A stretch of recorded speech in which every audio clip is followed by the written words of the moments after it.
finest. They have to be careful though kasi mayroong malaking power spike itong NXP EVOS. And just like in the previous game, binibigyan nila ng second lane itong si Donut para makapag-farm. Going for the mid lane. Alam niya na kasi na mahirapan siya dun sa top lane. So instead, they give him like a double lane tree. Yep. Cold altar here used by Dilar. Pero tutulong lang yun para makapag kuha ng outer turret energy shields, but a kill in the XP lane is still a kill, and doon ang gagaling yung paghabol ng next EVOS sa gold nila, which still ONIC is ahead. Very interesting playstyle. I didn't think that Dilar will para siyang hindi Dilar hero eh. Sobra hindi siya Dilar hero, pero wait lang, pinagtangkang nakawan ni Flick ang purple dito, and they're gonna collapse here in this purple buff. That's gonna be the catch! Hurricane Dance keeping him down! Flick goes! Ureshi ang nakatapos sa kanya. And just like that, na-punish ang Spanish na pagpasok. Hindi makahanap ng capitalization ang next na EVOS. They're still managing these waves. Simulan dito ni Ureshi.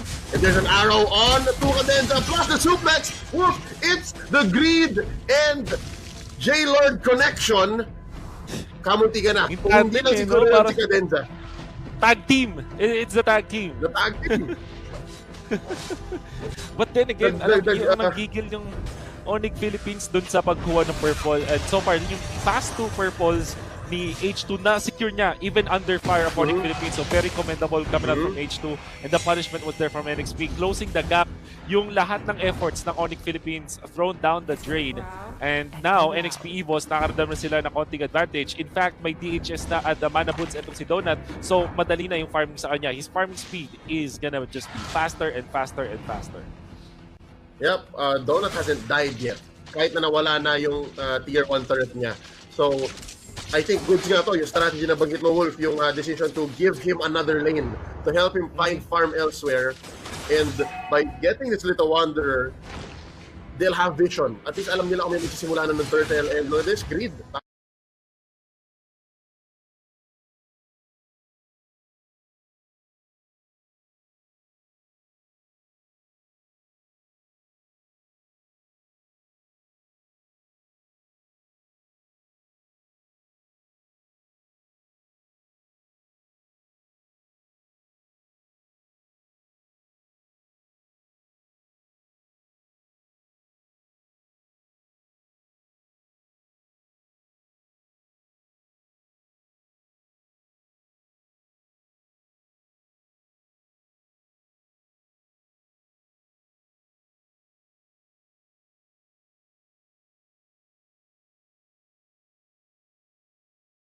Lars Ken is personality na. Parang siguro nga itong 4 deaths na to, napapost pa nga siya nung nakaraan na parang sa wakas hindi rin namatay or sa wakas konti rin deaths. But this is what it is. This is the decision that they have to live with. Lamang na ang NXP EVOS. And I would say na sila din talaga ang mas nakakaangat dito come the late game. Mid game though, malaki ang power spike ng NXP EVOS. But ONIC Philippines, if they do find their stats, if they do hit their shots, maybe they can at least match in the mid game.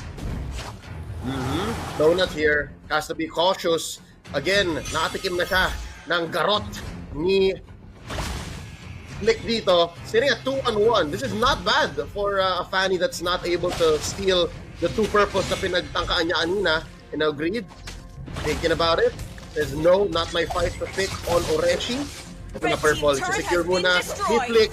Kaya na-push na off-camera top lane, tier 1 ni Donut. And I love it. Sobrang threatening nga talaga naman, Wolf, nung wombo-combo yung tag team moves ni Hatred at ni Greed dito. Almost confirmed kill, almost, always. But they're losing map here. Buti na lang din nakakuha pa rin ng purple buff dito si Flick. He's 5k at sobrang nakapag-catch up na itong si Pakito. 5.2k na rin yung gold laner nila. Little bit ahead dito sa my gold laner ng ONIC Philippines. So, super good na game na to para sa NXP EVOS. Kailangan nilang mag-tiis until the late game, but it seems like they don't need that anymore. Sila na ang nasa upper hand. ONIC Philippines, they have to find their shots now. Otherwise, pwede na silang i-steamroll ng NXP EVOS with the firepower that they have. Like I said, ease of execution favors NXP. At dumating na sila dun sa zone na nandun na sila Kailangan lang nila din ibanggain itong ONIC Philippines. The squishy members of ONIC Philippines might not make it from the onslaught of NXP.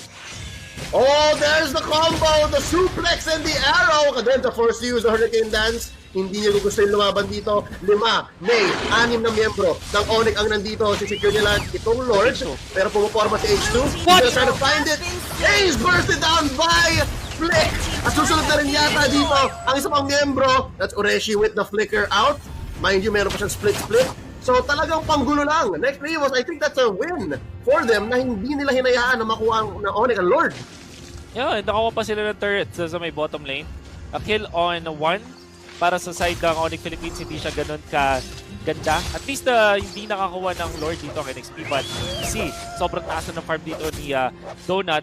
Ngayon pala makakuha ng Lightning Truncheon itong si Dilarski. At ngayon pa lang siya medyo kakate versus this blue.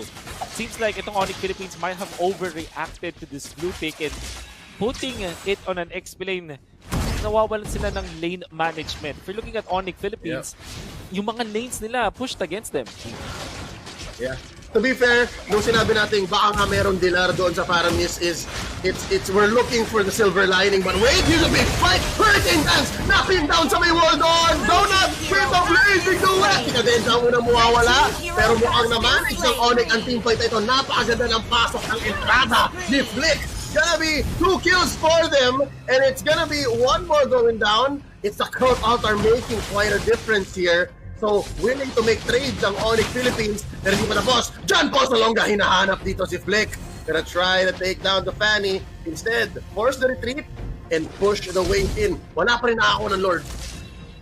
Wow, that's we need a replay for that for sure. Pero ang ganda ng pin down kasi nahanap din si Hatred at without Edith, wala silang added control. So kung if Hatred had influence in that fight, madami sanang makakontrol dito kasi ang ONIC Philippines kasi AOE din yung kanyang knock-up.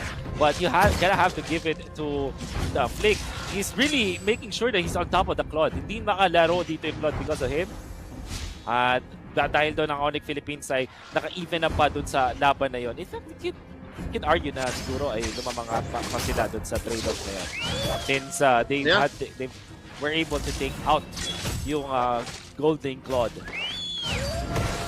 Yep. And I think kung sa pautakan lang or sa pag-approach ng mga team fights, ONIC Philippines understands the dynamic here. Gets nila eh. Kaya nga nung nag-blazing duet kanina si Donut, it didn't really lead to much. Diba? Kaya medyo okay pa. Kaya maliit lang itong gold lead na to. 2K, 1.5K minsan. So, we'll see. There's a reason why this Lord is still standing. And there's the tag team combo one more time. Cadenza buhay pa. Hurricane Dance palayo.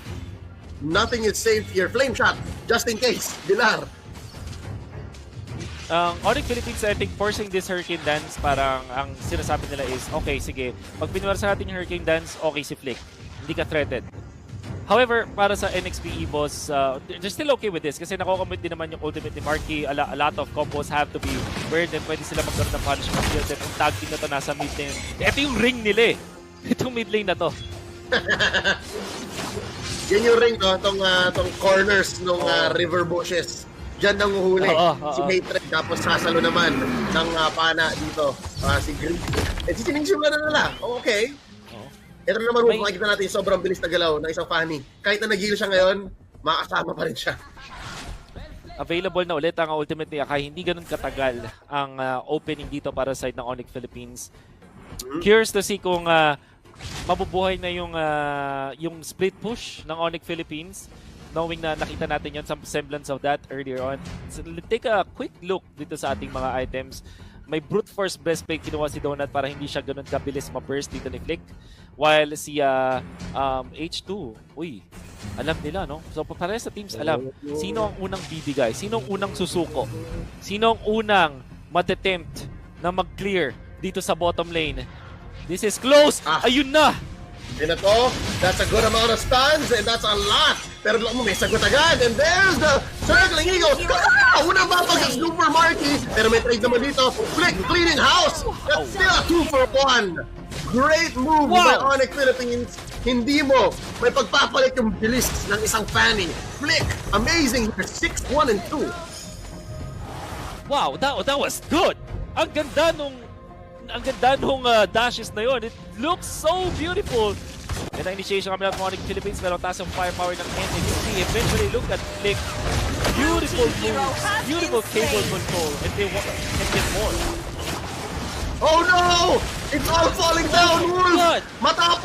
Matapos yung showcase, matapos yung clinic, yung workshop ni Flick sa fan dito sa bottom lane, biglang nabaliktad, na-open up yung Lord na to finally, and it's Luminous too. So this might be ONIC play. This might be their time to turn it around. Wow! Red team has slain the Wait. Lord. Okay. Kung meron man magsisimula ng Flick Fanny Fans Club, simulan nyo na, ako na yung first member. Okay, so back-to-back showcase games. Sobrang lupit nung ginawa niya sa may bottom lane, yung cable management niya, it actually blew my mind. Eventually, just a few seconds afterwards, nandun na siya sa may mid lane. Kudos to ONIC Philippines to starting that fight. Nakuha nila yung kill kay Donut. So many good things that happened in a series of events. Dare I say, hindi pa to ONIC game. Malakas pa rin talaga ang opposition ng NXP. But if they keep on doing those kind of stuff, ONIC Philippines can recover now. Yep. And so far on the map, they're doing just that. Successful defense on the tier 1 sa mid. Pero itong top lane, tier 2, don't even think about it. Ang ganda pa ng iniwang wave. Yung flow sa baba ni Flick. And right now, they're threatening hatred. Medyo mababa ang buhay ng Edith na ito. Turned into the marksman. Babagsak si H2. Super Marky gets a kill. Blazing Duet palayo. Magpupush sa bottom lane si Flick. And ang ganda lang ng management ito ng pressure ng siege ng ONIC PH. Baka nga mabutas pa itong bottom lane. Top lane will go first. Inhibitor down. Hit na lang natitira. Blazing Duet pero walang magkawasin down na. Kasabog na rin siya pati yung base ng next play EVOS. And ONIC will even score 1-1. Victory!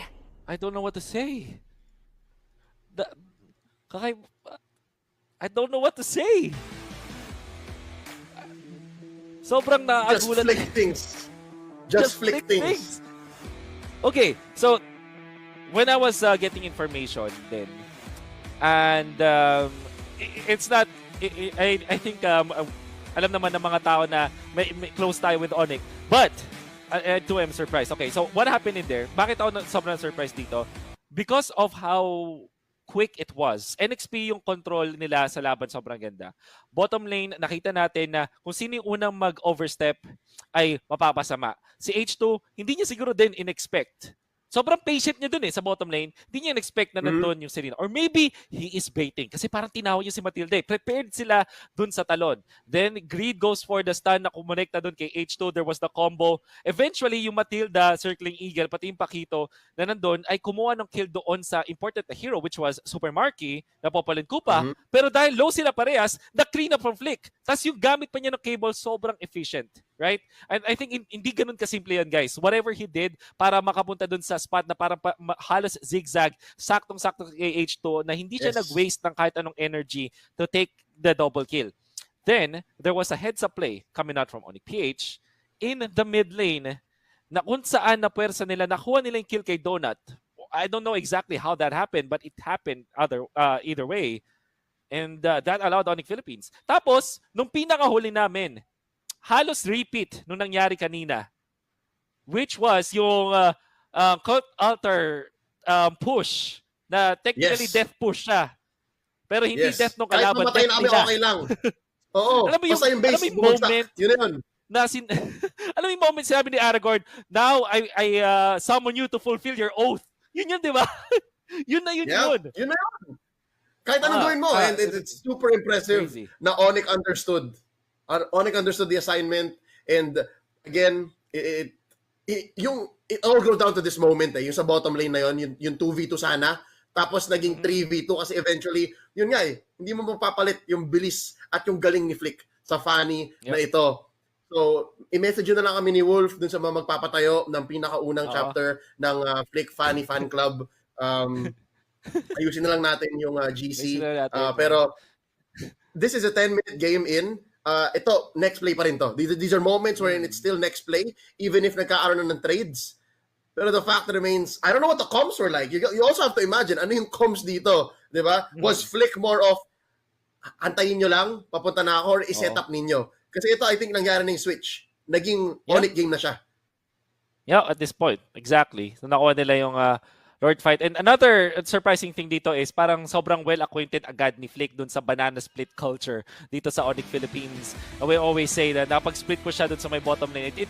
This is not, ang nakakatawa kasi, this wasn't the only game that it happened with. Nung laban nila sa Bren Esports, nakita din natin yung Faramis and the Fanny, di ba? Na parang may split push bigla. The Fanny, I mean. And then yung Faramis na nag-death push sila dun sa under the base at they had enough damage kasi may Lord nga sila. And surprising na nahanap din nila yung kill kay H2 dun sa may top lane. That allowed them to snowball out of control. And my God, if the 1-1 mula kay Donut, the rookie as well, was showcased in Game 1, Game 2 was the Fanny. The question is, ban-worthy na ba to in the first phase? Well, we're gonna find out. The draft for game number 3 will begin very, very shortly, but only after a quick break. Huwag kayong aalis. Itong best of 5 ng ONIC at Next Play EVOS ay magbabalik sa ngalan ng Animals. Ako pa pala si Leo, sama dito si Wolf. We'll be right back. You guys are watching the SIBOL 2022 National Team Selection Tournament for Mobile Legends Bang Bang, powered by Smart. Quick break coming at you. Don't go anywhere. We'll be right back.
Register sa Gigamania!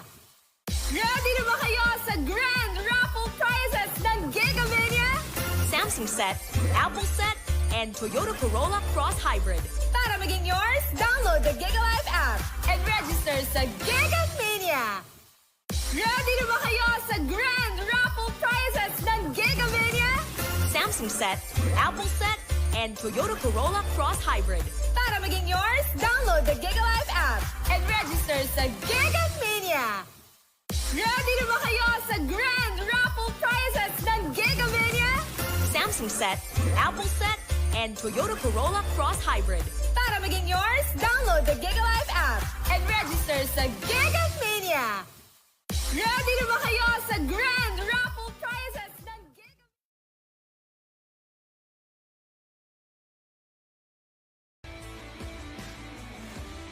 Welcome back, ladies and gentlemen. Game number 3 na dito sa best of 5 in the lower bracket. You're watching ONIC Philippines versus Next Play EVOS. Siya nga pala si Kaisam, ako naman si Dan, at ito ang elimination match. It's even scored, 1-1, and wala pang gumagawa ng Flick fan club. Pero kami na bahala ni Wolf dun sa pagtayo ng mga municipal chapters namin. We're wondering if it's worth banning because ONIC Philippines, game number 2, tinanggalin mo yung 1-1 at yung Kufra.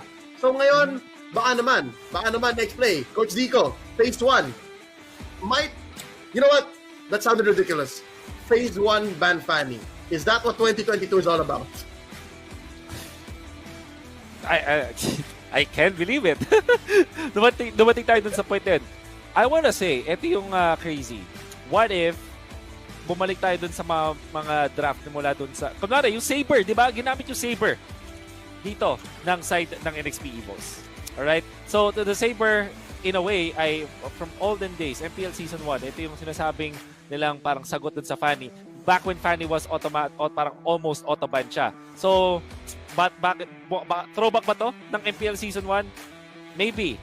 Maybe, just maybe. Life is a cycle. And we're going back into it. Speaking of which, oras na para sa game number 3. Here's the smart picks and bans. Pasok na tayo. Sino ang mangunguna sa match point? This is going to be next play EVOS. Still, on the play at ONIC ang nasa red side. Sumasagot sila. It's still the Cho. Will not be surprised na ngayon, Wolf, kung biglang Cho, Lance, na hindi. Nagbago na. Ito na nga. Oh! What? First place Fanny! Yeah. And ito na yun. 2022. Ito na yun eh. I think you're reading this well. Kasi for NXP, the way that you approach like players like this, right? Pag meron kang debut player, sabihin nating rookie, yung lagi mo i-doubt eh.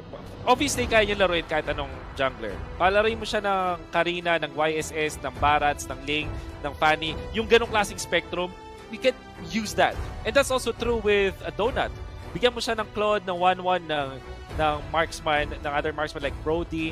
Bigyan mo siya ng mga mages like Farsa, Alice, dun sa may gold lane. Surely they can use that. But yung signature hero mo talaga, na sobrang tagal mong binatak, you have a different mastery of that. At magiging bread and butter mo yun. Pagbalik mo ngayon sa mga heroes na hindi ka ganun kasanay compared dun sa signature hero mo, parang hihina ka pa rin eh. There will be some laps in your performance. What I'm trying to say is, the way that you approach like electric and powerful na mga rookies is to actually ban yung kanilang signature hero. And test mo yung I totally agree. So basically, ibalik mo sila sa pagka-rookie nila. Kasi kapag naka-comfort pick sila, it makes up for the lack of experience. Yes. Okay, and nagkakaintindihan to. Si Coach Zico at si Coach Yeb, nagkakaintindihan sila na, I see what you're doing. Touche, pero tingnan natin. First pick mula sa next play EVOS is gonna be that Edith. Ayaw na nilang sila suplex sila. Ayaw na nilang ng tag team combo. At ang sagot ng ONIC, interestingly enough, it's been a while since we've seen these two heroes in the same draft together. More so in the same pick phase. Pakito and Lancelot confirmed kung saan tong Pakito na to, side laner, right? Yeah, that's right.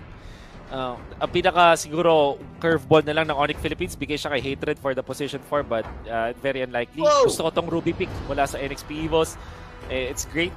Where's the Lancelot? And immediately Sicilian. Lalabas agad ang mga power picks at okay, so why the Sicilian? We saw dun sa previous series ng NXP EVOS na malaking problema ang Sicilian kapag ang natural composition mo ay melee based. Yung mga tipong nagda-dive kayo. If you wanna be in front of your opponents, a lot of punish is there.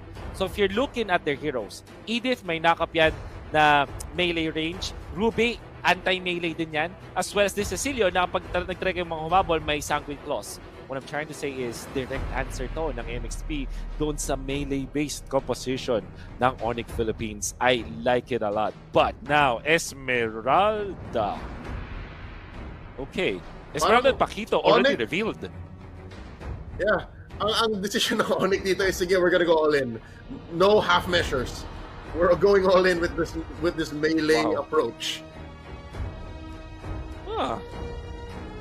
This is like okay, so almost all the time nung knowing Coach Yev, and I know that a lot of people will agree with me on this, is open pick siya eh.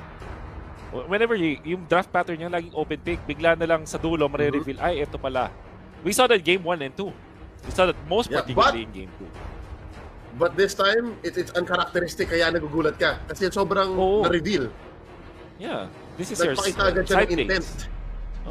Ang pinaka-flex na lang dito is whether or not yung Esmeralda yung gold or yung Pakito, di ba? Parang Yep. So weird. It's so weird to see.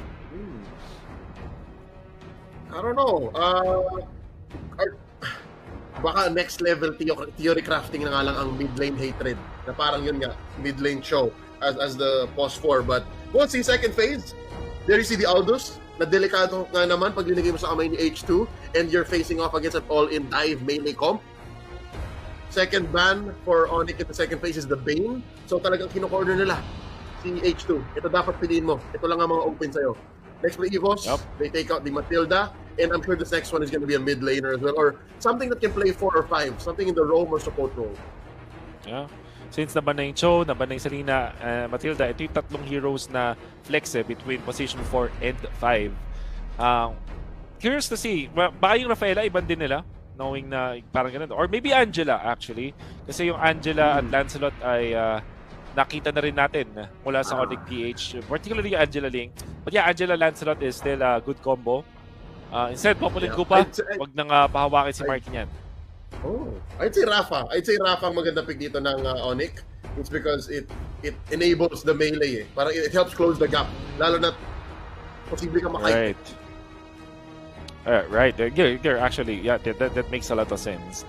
Maganda siya din na pang sustain. Which kind of makes me think baka mag-back siya bigla itong NXP EVOS kung sakaling sustain ang piliin dito ng ONIC PH. Most of their heroes right now are sustain-based. Yan, Esmeralda Paquito. So, back siya is looking good para sa NXP EVOS. Whether gamitin nila yun sa XP lane o kaya doon sa jungle role or maybe roam role, di ba? So it's just the roles that can be that is playable with that hero. The swerve! May swerve pa din dito, Wolf! Hindi siya kasing simple nang in-expect natin. Hindi mid. Ang kulang ng ONIC unless this is a mid Harry? Throwback to 2019? Does this mean mid Paquito though? Or roam Paquito? That might be... No, Rome Paquito? Well, we've seen that before. Paquitank. Mga gawain ni na Yawi dati, nung season 7.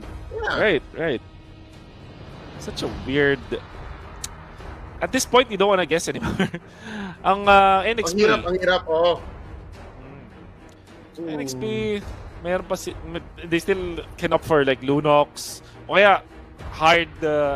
Hellcurt. Wow, okay. Ito matagal na nating inaantay. This is it's been in the grapevine. Kinikwento. May mga bulong-bulong na unlocks na ni Hellcurt ngayon bigla. Ulit. Okay. And obviously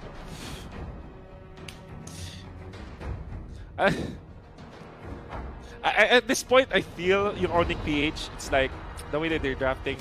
Dilar, gusto mo Marky, gusto mo Harit, favorite mo yan? Sige.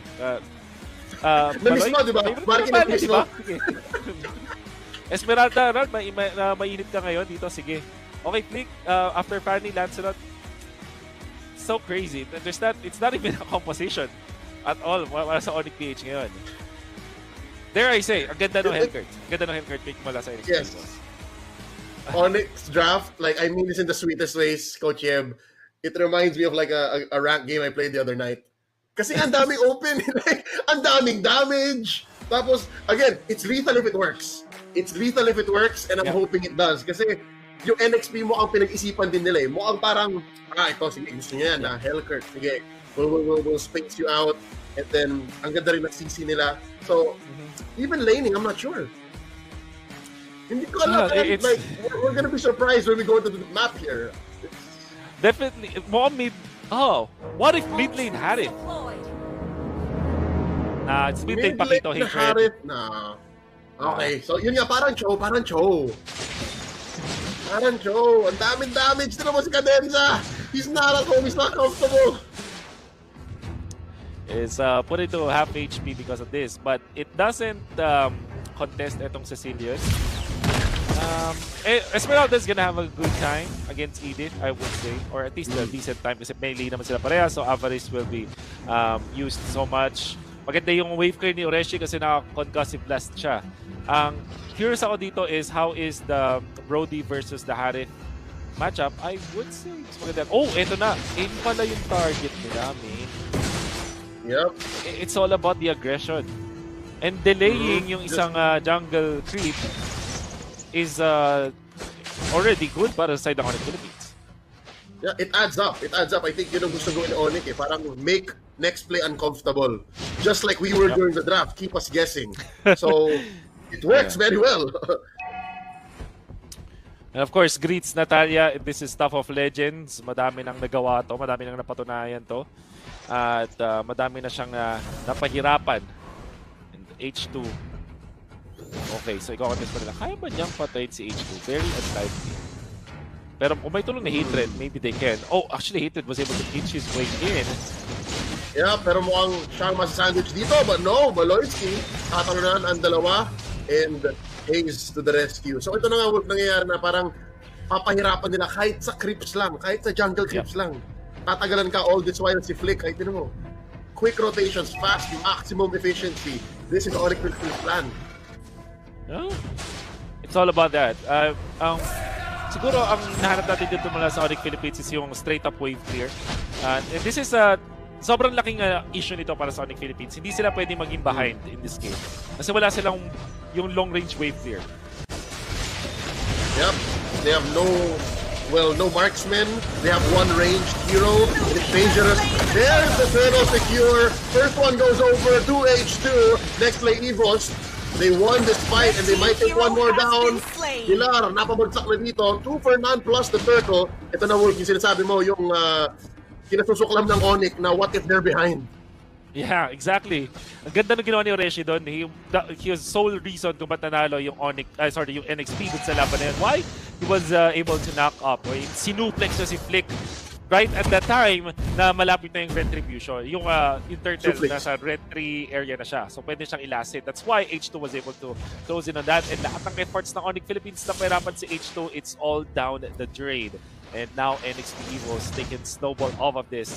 Gamitin nila itong Hellcurt constantly to pummel yung mga heroes na dependent na maging freely hitting. Like, case in point, itong si Supermarket, tignan mo how tucked behind his tower already is. Kasi alam niya na pwede siyang i-jump at any time. Every time na available yung ultimate ni H2, hindi siya pwedeng basta-basta mag-ikot-ikot. Wow, but look at this, the collapse onto Donut. Walang oras mag-respond yung Brody doon. And look at this Death Bush setting up. Cadenza in H2, kaso natiktika ni Greed. Merong exclamation point doon. We were just talking about how the Hellcurt might have a perfect game. What's the dynamic, Wolf? Lalo na may 4 na melee hero sa ONIC. Di ba magpa-proc yung passive ni Hellcurt dito na parang when you first engage him with something, merong small silence? Yeah, that's why maganda siya talaga kasi parang ang laki niyang punish eh. At the same time, yung Harith may ilang because of his movements and eto ring Lancelot. If you're playing your cards right, it's gonna be good. Pero mukhang ang idea dito ng ONIC is to just kill. And there is one down si Donut muli. Pero may take back dito. Trading out for Hatred at ang lalim, look at this! Oh! Can he finish? Natalia, natayo pa. Maloyski, where are you going? Papasok. TH2. And just like that, nabaliktad muli. So back and forth, back and forth. Okay, so ang daming sacrifice dito ng ONIC Philippines. Pero what it did actually is to increase yung lamang yung marquee over the Brody. And mukhang ang ONIC Philippines, pagdating sa kung sakaling umabot ng late game, ang kanilang bread and butter will be Harith na may Purify. So that might be the idea here for ONIC Philippines. Red team has slain the turtle. Yep. And just like that, slowly, bumabalik na naman yung ONIC Philippines sa modus nila. They're making next play uncomfortable. Specifically, tama, si Donut na namatay twice in the span of a minute or so. And ang hirap nun. That's what opened up the turtle here. And now, what might be the next play? What might be the next move here para sa ONIC? Kasi sila talagang binabatay natin. Ang bilis nila. Ito to. Dilar versus H2. Mabu-first down. Ang Esmeralda. Dark Knight falls. Mabubuhay pa ba? Si Dilar, the answer is yes. No. So, I think yung to answer your question, make sure na umabot sila dun sa Lord timing na sila yung ahead. Gamitin pa rin itong Natalia. Stack up on your dire hit. Palakasin mo yan so that eventually kahit late game na ay malakas pa rin yung potential. Also, try to not, isa pang plan ng pwede gawin ng ONIC Philippines, try to not lose your turrets early. Kasi, like I said, mahirap yung wave clear para sa ONIC Philippines. yung advantage ng NXP EVOS. So try not to lose turrets if you're ONIC. Yeah. So far, they traded that. Top for bottom. So at least ang nasa bottom lane ay si Dilar.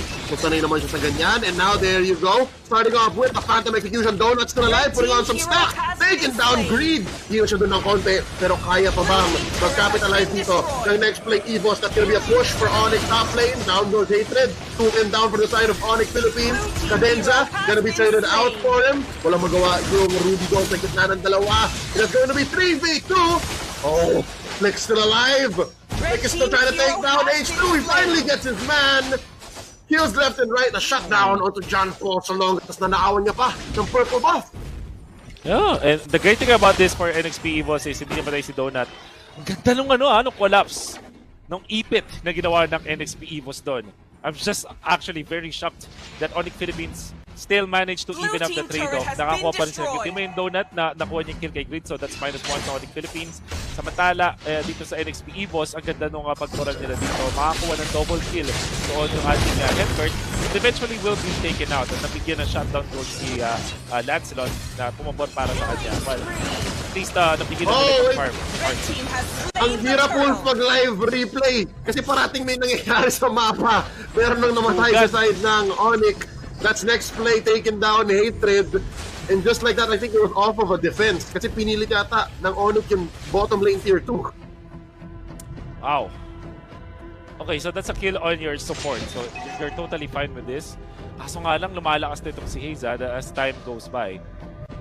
Ang ONIC Philippines, they're ahead by 2,000 and what they need to keep on doing, yun lang. Tuloy-tuloy lang nilang pagkuha ng mga tore, control the map afterwards. Nakakabawi na ng kahit pa paano si Donut. At the same time, ito si Harith mula kay Super Marky. Nakakatakot pa rin to. Yep. And now, tatalunan dito si H2. Defensive use of the Dark Knight Falls pero hindi bibigay. Baloyski still gets the kill.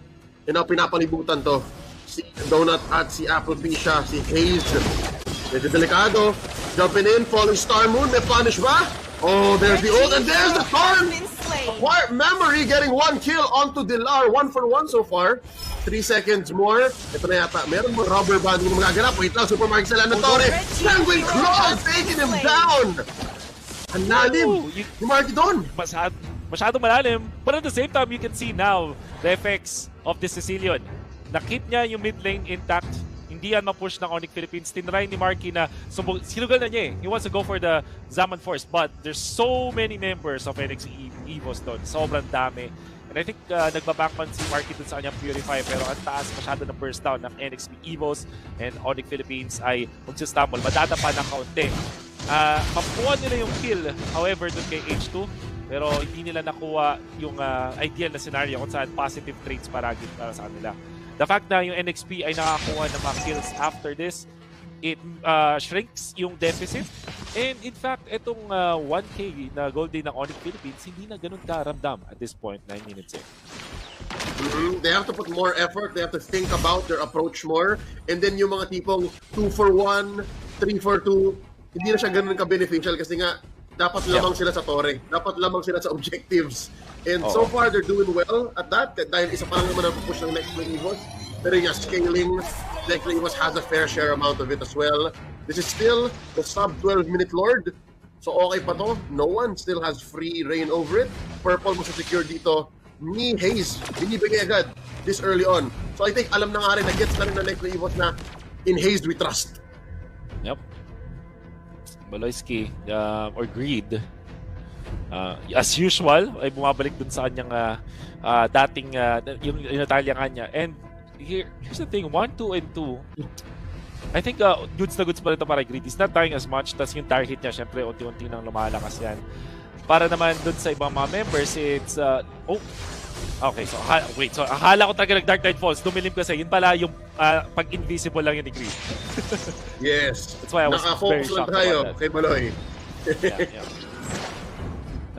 You were saying? Parang ngayon sa ONIC Philippines, maganda is try to secure this Lord. Or at least huwag niya na ibigay. Siguro pwede sila maghintay na 12 minutes or get a kill!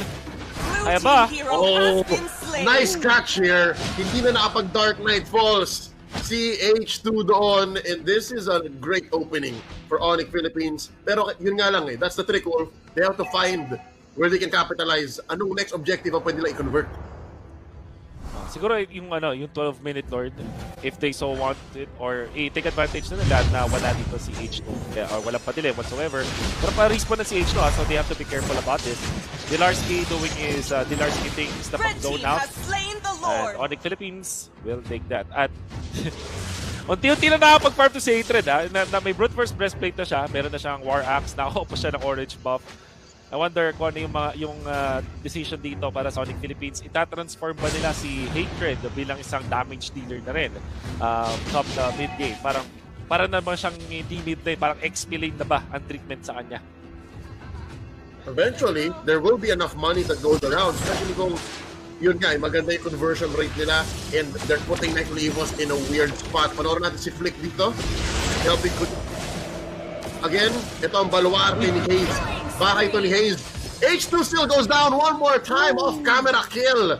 Si Baloy pa rin ang makakuha noon, and well managed. Wolf, kahit na wala silang pampush, kahit wala silang siege heroes, nagagawa pa rin ng connect yung gusto nilang gawin. Which is push top and bottom lane ng sabay. Talking about the health rate, ito yung enabler ng NXP EVOS para makapag-flash sila dahil sa Dark Knight Falls. At since yung ONIC Philippines are finding ways na mahanap dito si H2 at instant kill sa kanya, sobrang lapitan. If you're looking at their composition, yung Pakito kasi, sabihin natin bumalik sa mage dito si Hatred, hindi siya makakalakad sa mapa as freely as a Pakito na libre yung mga dash. Hindi niya kailangan mag-spend ng mana or whatsoever, meron pang reset. Kaya naman, wherever Baloyski is, nakakasunod agad siya. Back to back, nilang na kill na 2v1 si H2 nang ginulat talaga nila si H2. At siguro ito talaga yung idea ng ONIC Philippines. I don't know kung ito yung intended ng ONIC Philippines, but so far, ito yung nagwo-work sa game na to. I'm gonna have to give it to ONIC Philippines. Sobrang gulo ng kanilang composition, but if it works, it works. Yep, napagaan nila. In the simplest terms, you turn the hunter into the hunted. Paano kung yung Hellkirk ang takot sa kadiliman, di ba? Paano kung yung Hellkirk yung parang natatakot sa mga monsters sa ilalim ng kama niya? That's exactly what's happening, and that's what explains the 3-4-3 on H2. He's really trying. He's doing his best to find these engages and use Dark Knight Falls in a offensive manner. Pero hindi on the back foot parati dito si H2. So now, kanina 1K gold lead next to EVOS. Ngayon naging 4K, 5K gold lead for ONIC. Oh. Wow, this is turning out to be good. At dumating na tayo sa point na yung purple buffs ay ibibigay na kay Super Marquis, 9.1K. Nag-oracle na rin siya just for good measure so that hindi sila ma-instant burst din. At ngayon palapit na sa Blade of Despair, etong si Greed na masakit na rin talaga yung damage output niya. And even Hatred, farm na rin ito si Hatred. Oh, look at this. There's a jump and a possible counter-attack by NXP EVOS. Oh, there's the flip. The suplex by Oreshi, confirming the kill on to Dilar. That's 1 for none so far. Pero yun, ang daming ult na ginamit ng NXP EVOS. Si Oreshi lang yata hindi nag-ult. A lot of flickers as well, mga battle spells. So maganda dito na ginawa ng NXP EVOS. Sabi nila back-to-back si H2 na pitas around the buffs. Yung most recent na pick-off kay H2 nandun sa orange buff or around that area. So yung ONIC Philippines, they try to go for that play again para kasi binibilangan nila kung kailan mag-spawn yung orange buff at na-punish nila accordingly. Tinry nilang i-punish accordingly. I'm not entirely sure kung sino nakakuha ng orange buff noong time na yon. It's H2. Ayan. So, na-secure ni H2. So, that's well and good. Tapos nag-survive siya. At tinauhan na rin siya ni Cadenza. Tinawag nila, okay, sige, ito orange buff timing na naman. Cadenza, kailangan kita dito. And with just the presence nung ni Cadenza, nabuhay si H2 long enough na makapag-pop siya ng ultimate, makatakas mula sa ONIC Philippines at makakuha sila ng punish. Nice play from Oreshi, going for the flicker and the suplex. At biglang tumahimik ang mundo ng ONIC Philippines. Yung sobrang forward nila, medyo hihinga ng konti. Yep, essentially ang nangyari kanina, based on what I can observe is, parang the criminal always goes back to the scene of the crime. Parang paulit-ulit kasi na nandun nangyayari. So, ONIC Philippines, they have to find a new trick. They have to find out where they can trap H2 again, or maybe get a free kill on Donut. And so far, hindi na ulit namatay si Donut after nung kalbari niya sa top lane during the early game.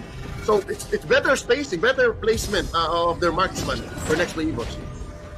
Now, this point din, by the way, 16 minutes na and tahimik na nakapag-farm si Hayes, 1-0 and 8 dito sa ating Sicilian. Binigay na rin sa kanya yung purple buff. So ang sinasabi sa atin dito ng NXP is kailangan nyo mag-ingat ONIC. Hindi pa rin nabubura yung melee-based composition nyo na mayroong punish yung Ruby as well as the Sicilian.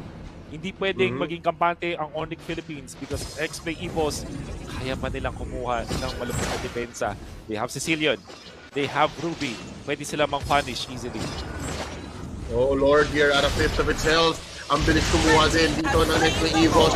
That's going to be the burst down on the grid. H2, gonna get standards here by 2. Hindi naman si Oreshi at si Cadenza. Conceal play. Hindi makakuha nila dito. Oh, burst out after a suplex dito sa Lancelot. That's 2 down for the side of ONIC. May Lord sila, mind you, to help with the push. Pero kompleto ang miyembro ng next play EVOS and they have their own way of pushing. Then diretso na to mid. Oh, let's see if they defend pa to. Dilar from backlines. Oh, but wait! Na-sandwich play pa rin sila! Respect the bush play from ONIC PH! But there you go, Sandwich Claws keeping Dilar down. And there's another suplex and a post-up! Qureshi doing so much work on this Edith. At hindi mabubuhay dito si Hatred. 2 defenders left for ONIC PH. At diretso ang pag-push. They'll take this mid lane tier 2. Oh, wait lang, may minion waves. They're okay, they wanna steal. the feature! Orange buff. Kaya ba? Turn apart memory. Keeping Donut alive and Baloy down. Wonderful win of nature play from Donut. Nadala talaga to. Natuto talaga kung paano niya ika-counter yung Natalia. And ONIC Philippines, sobrang nanggigin sila sa depensa na yun. Wala silang damage output. Surely, nandoon si Market. Ang gusto neta play doon is mag-purify after the suplex para sayawan. At sila pa yung nawalan ng Torre dito. Only 2 members to defend. They don't have minions anymore. Pero, oh no! It's always just 2 members, now 3. Makakaya ng konti dito ang ONIC Philippines. Pero kamunti ka na yun. Ang base nila, nagingalo, half health. May hinakatid na wave dito sa baba, si H2. And just like that, how the tides have turned. Nabaliktad.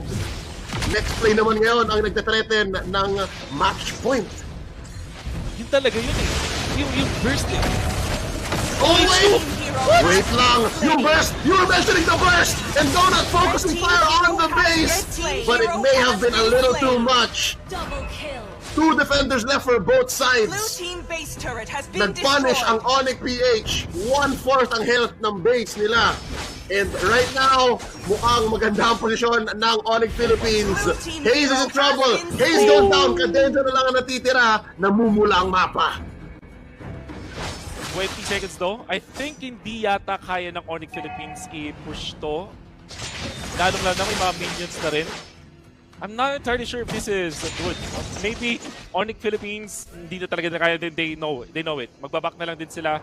It looked really close. I would say NXP, they had it in there. Ang ganda ng talon doon ni H2. Ang ganda ng idea. Kaso nga lang handa doon yung ONIC Philippines at na-punish doon si H2 under the base. Ang ganda ng idea ng NXP boss na talagang sumugod na lang sa ONIC Philippines. They will not be able to defend because of that. Pero ngayon, buhay na ang lahat ng mga players natin on both teams. Lamang ang mid lane ng NXP EVOS, lamang naman ang top lane ng ONIC Philippines. Susubukan nila dito mag-lord. Is this a good play though? Hantay NXP at may padilim si H2. Oh, phantom execution. There's a suplex. And there's a turnaround. Baloy unang mamamatay. Patay na rin si Hatred. They did not receive the damage Hayes had. And here's the melee punish. Ureshi buhay pa. Common force dito ni Marty. At talon siya pero kulang pa rin ang sagot niya. He was kited throughout the walls here. Dito sa may purple buff ng next play EVOS. And just like that, si Flick na lang ang natitira. I don't think kaya niya to. Merong Cecilio na pwede siyang i-happen from nakad din. Kaya niya pa. Oh, nice wind of nature play! team hero Dami na has been Donut back to slain. back! Woo! Next play was a whole nother beast. Ibang Hasselwolf, they are at match point threatening the series win against ONIC. 2-1! Oh, the mistakes were made for sure. Nanggigil ng sobra. I think yung fact na nakapag-defend yung side ng ONIC Philippines, they should have stopped there. Tingin ko yung Lord fight ay hindi talaga may papanalo ng ONIC Philippines. Nasa disadvantage nila. Ikaw mismo nakakita ng melee punish. Apart from that, meron pang walls na tumulong doon sa side ng NXP na hindi nakasayaw doon si Marky. A lot of disconnect between the teammates of Flick as well as Dilar. Parang nung tumalon sila Hate at sila Dilar, pati sila Baloy, hindi ready din si Super Marky doon. So they didn't have the damage against NXP EVOS. And katulad ng sinabi natin, na-predict na ano natin yun eh, di ba? Nasabi natin yun, Leo, may padilim pa doon si Hellkurt, which means hindi nila hindi sila nasa disadvantage, malaking disadvantage ang ONIC PH nung Lord fight na yon, at kitang-kita natin kung bakit. Flick tried his best but it definitely wasn't enough. Good game coming out from NXP. Match point na sila. Yep, it took 20 minutes and so many kills. This is a double-double. We rarely see this. Dahil ang sobrang disiplinado at sobrang galing mag-preserve ng mga players natin at the highest level. But this time around, bakbakan kung bakbakan. And I just wanted to mention, I'm not sure if we're gonna see it in the highlights, the smart plays for this run, but Ureshi played such a big role. Yung suplex niya, yung toss-up niya on the kit of that Edith was super-duper clutch. Sobrang importante nun para sa comeback victory ng next play EVOS. Yeah. This really aided them in their cause. Pero yung ONIC, you gotta have to give it to them. Itong crazy composition na it raised a lot of eyebrows kahit sobrang hirap niyang i-execute eh. Parang this is a non-composition, di ba? Parang yung kanilang combo lang talaga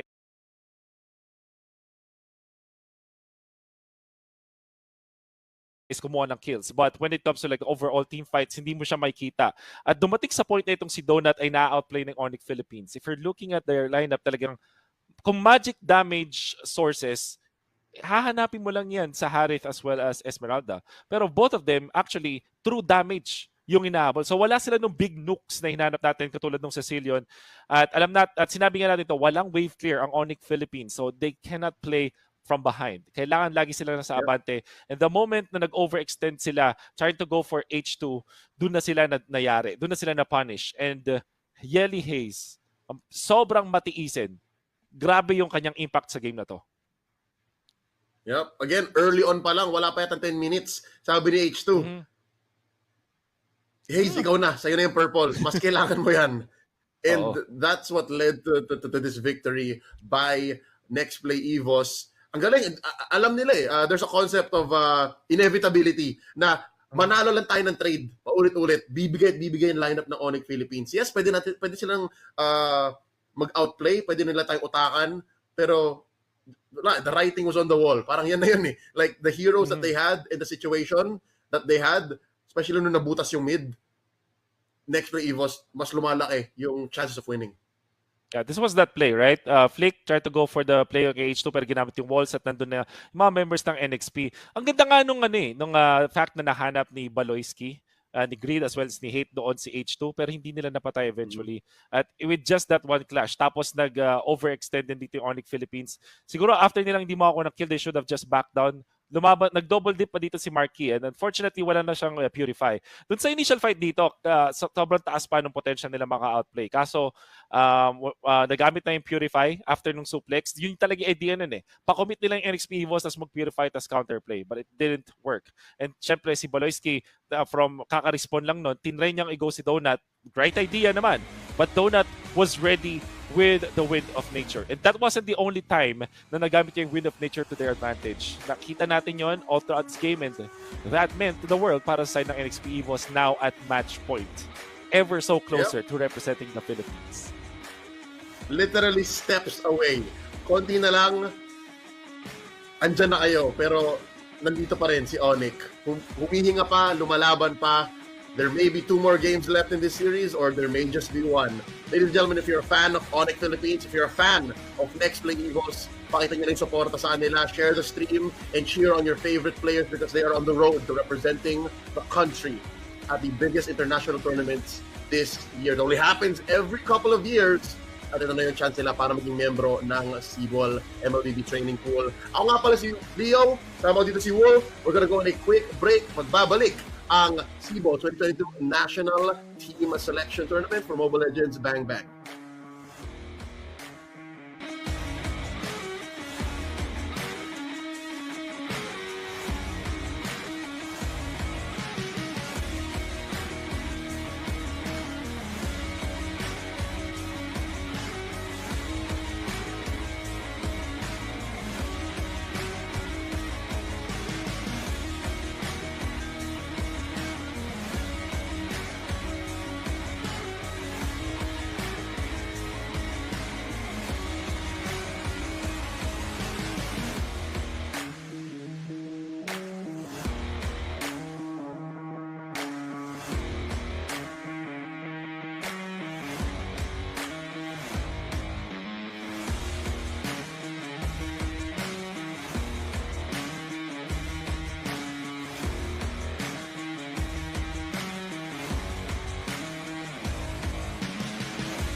the GigaLife app and register sa Gigamania!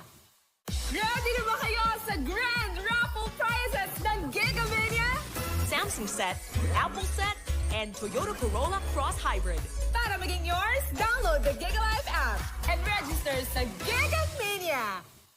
Ready na ba kayo sa Grand Raffle Prizes ng Gigamania? Samsung set, Apple set, and Toyota Corolla Cross Hybrid. Para maging yours, download the GigaLife app and register sa Gigamania! Ready na ba kayo sa Grand Raffle Prizes ng Gigamania? Samsung set, Apple set, and Toyota Corolla Cross Hybrid. Para maging yours, download the GigaLife app and register sa Gigamania! Ready na ba kayo sa Grand Raffle Prizes ng Gigamania?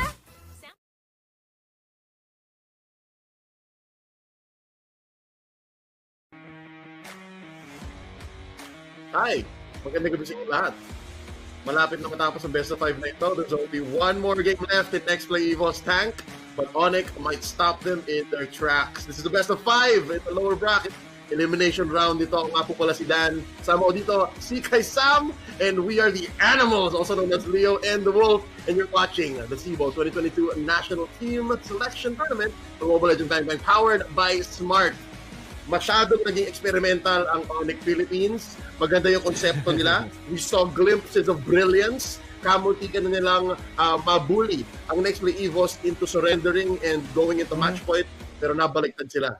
What might be the approach here? Do they reset? Is knowing the team, right? Like we're good friends with them. Ano kayang more likely response nila? Go faster? Go crazier? Or parang relax muna, reset? I think reset. Back to the basics, and since nakikita natin na performance mula naman dun kay Flick ay maganda. In fact, hindi mo pwedeng i-blame si Flick dun sa game na yun. It kinda makes it so na pwedeng gamitin ng mga oldies, ng mga veterans, yung idea na yun para bumalik sa laro sa kanila. But if you're looking at that game, we straight up said na mahirap talaga i-execute yung draft nila. So, sobrang conditional. They have to land all of their shots. They have to get the kills. They have so many conditions in that game. And maybe ang sagot dito sa game number 4 to force a game 5 is to go back to basics. Yep, play the classic banana split, play the ONIC PH game that they want to. Pasok na tayo, they have to draft it first. These are the smart picks and bans coming our way. Let's see, kung magpapalit na ba? Nope! It's still the ONIC special, they're still playing red side, Wolf.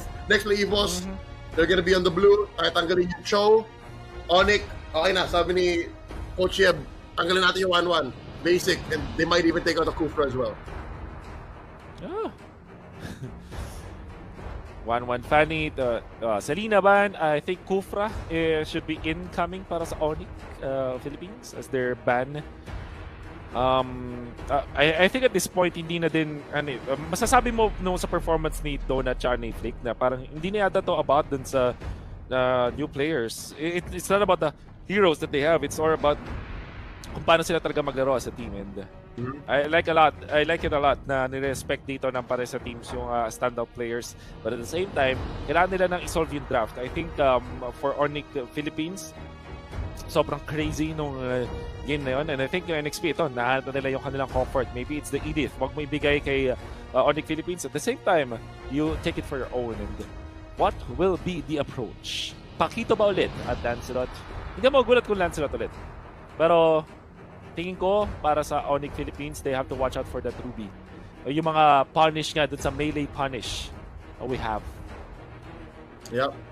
By picking the Edith first, or even, no, hindi naman si first pickable si Ruby. I think it's very dangerous. Pero by picking the Edith first, ang galing, nasagot agad ng next play EVOS yung isa sa mga first pick dito kasi nga open si Lancelot, open si Pakito. So either of them will have a hard time with this hero na, again, from the previous game doon ko nakita Wolf na parang ang daya.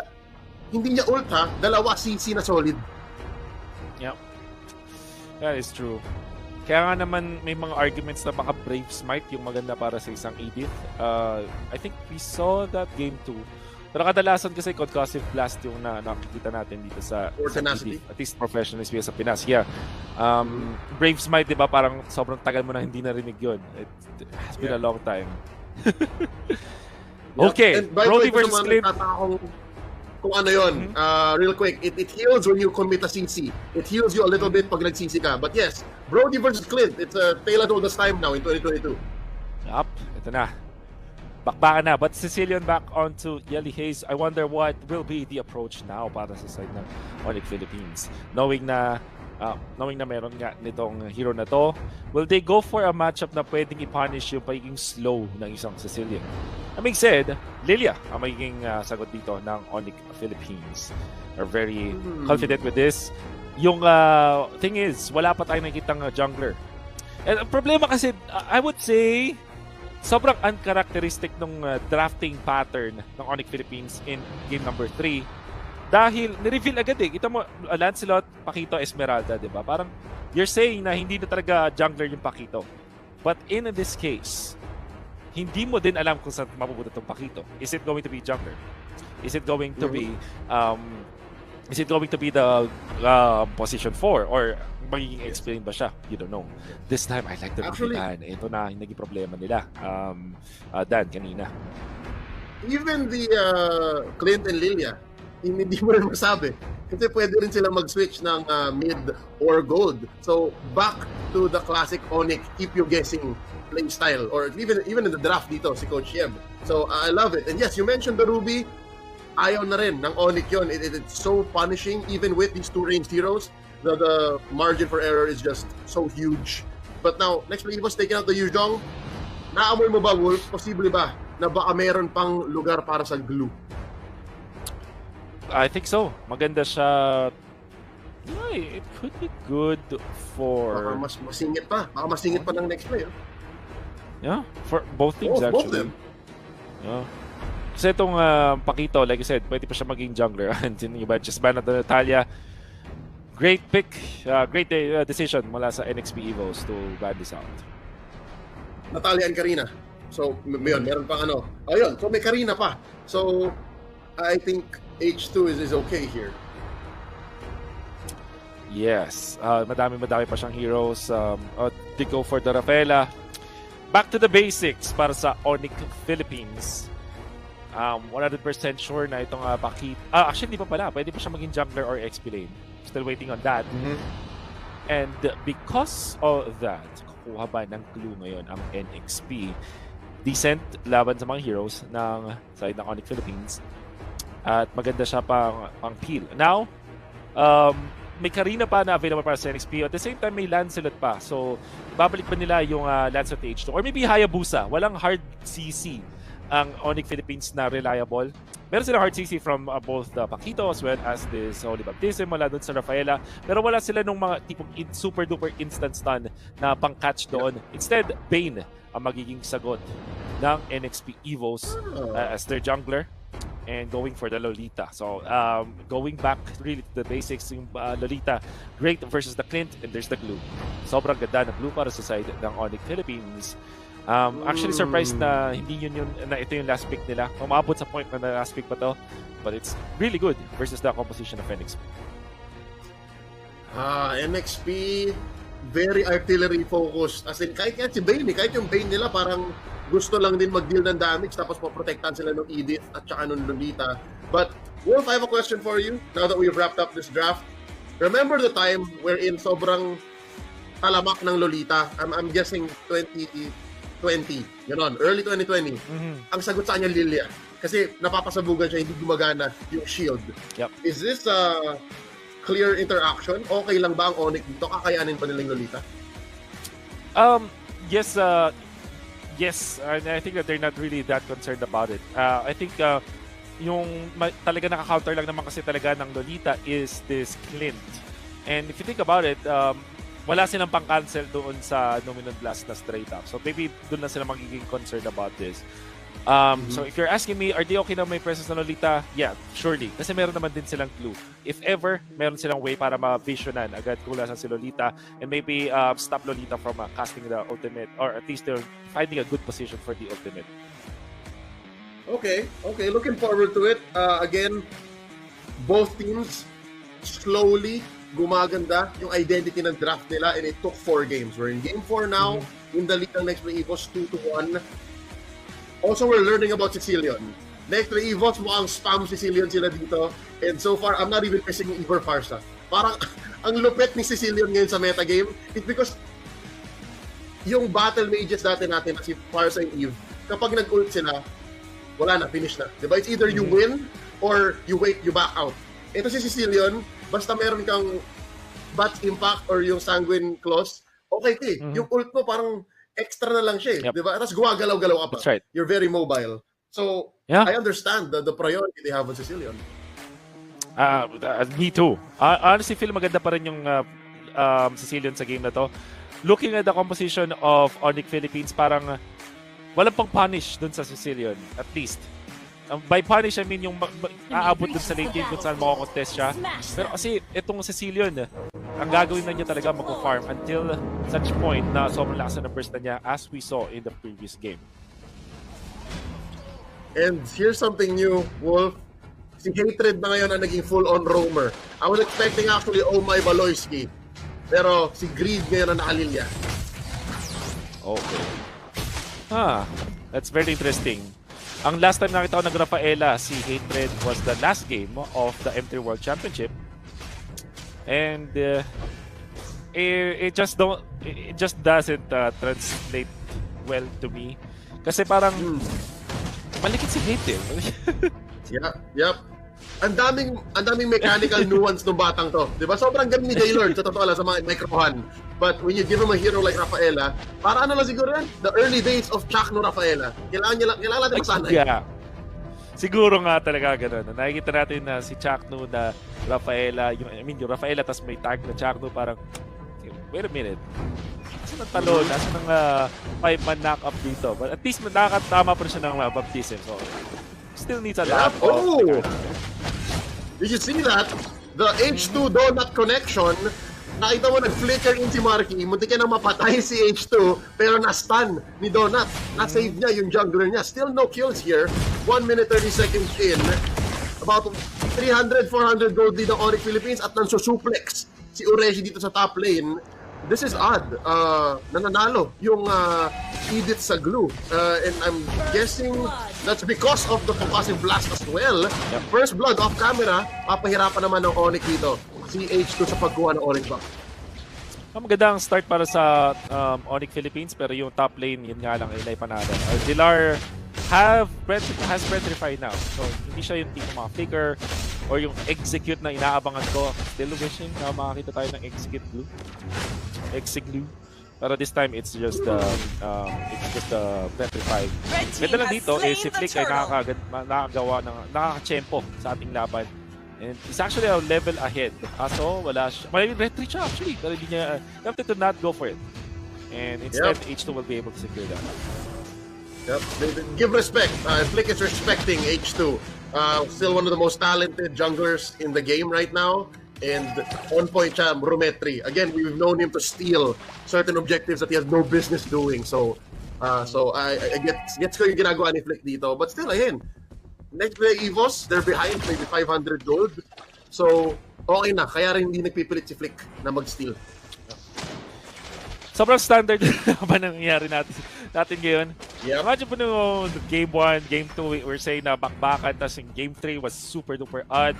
Ito, sobrang standard eh. But ONIC Philippines, despite them losing one hero dun sa may top lane, lamang pa rin sila sa gold. This is because nakakalamang sa wave clear itong kanilang mid lane duo. At the same time, maganda rin ang start para kay Super Marky. And also, napigilan nila kahit papano itong Bane. And this is a good sign para sa ONIC Philippines kasi typically ang Bane talaga ay snowball type. Dapat siya yung mas mabilis mag-clear ng jungle, siya yung mas naka-rotate ng much faster, gets the turtle as well.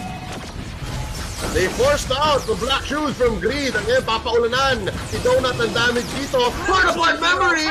Ang sagot na then they're gonna go down. Haze and pop nearby. Haze. Greed boy pa. Sanguine Claw's gonna keep him alive. H2 looking for the crab. Claw cannon. Ow! Hindi pa mapapatay dito. Si Baloyski gonna live. Gonna run away with it. 1-for-1 trade. Ang nag-game trade ay roam for roam. So sobrang action nung nangyari, pero room for room trade. But a real trade is map na nagalawa dito ng ONIC Philippines. If you'll notice, nakakuha doon si Flick ng purple buff. So we're gonna see it once again. I wonder kung paano nakuha ni Hayden. Okay, naabot pala siya din nung what was that? Oh, okay. Tinaman pa rin siya nung isa nung first kill. But then again, ito si Super Marky was able to run away from that deadly catch. That's great. And ngayon, H2 is put in a spot kung saan trailing behind na siya. And maganda yata yung wraparound dito ng ONIC Philippines. Pero handa ang NXP EVOS. They're clumped up together. Yeah. It's a game of I know you know. Parang may sagot ako kung aamba ka. And so far, you're right, Wolf. H2 not having the best game as the Bane, but you can imagine worse. Diba? Imagine mo namamatay-matay ka. So now, naiintindihan ni H2 na hindi ko pa oras. Hindi ito yung window ko. Patience is key.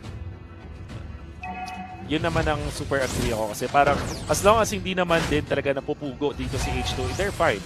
Kanya lang ang ONIC Philippines mapag-push din sa may bottom lane. The typical aggressiveness na ma-expect natin in the early stages mula sa ONIC Philippines. Very methodical, very trade-wise. Kumbaga, parang sila, mga ekonomista sila dito, mga traders sila ng crypto dito na alam yung ginagawa nila. Kaya nga may tinatawag tayong Marky business di ba? At meron tayong tinatawag na Marky Basag Kapasyo na ginawa niya doon. First year, turret down bottom, and wait lang, sasakyan si Ureshi. Split, grab, turning into the ult, and mapapapunish pa nga si Pilar! And down he goes! Bypass si Ureshi! He survives that whole debacle! Blue team hero has been slain. Cam kill though. Brody.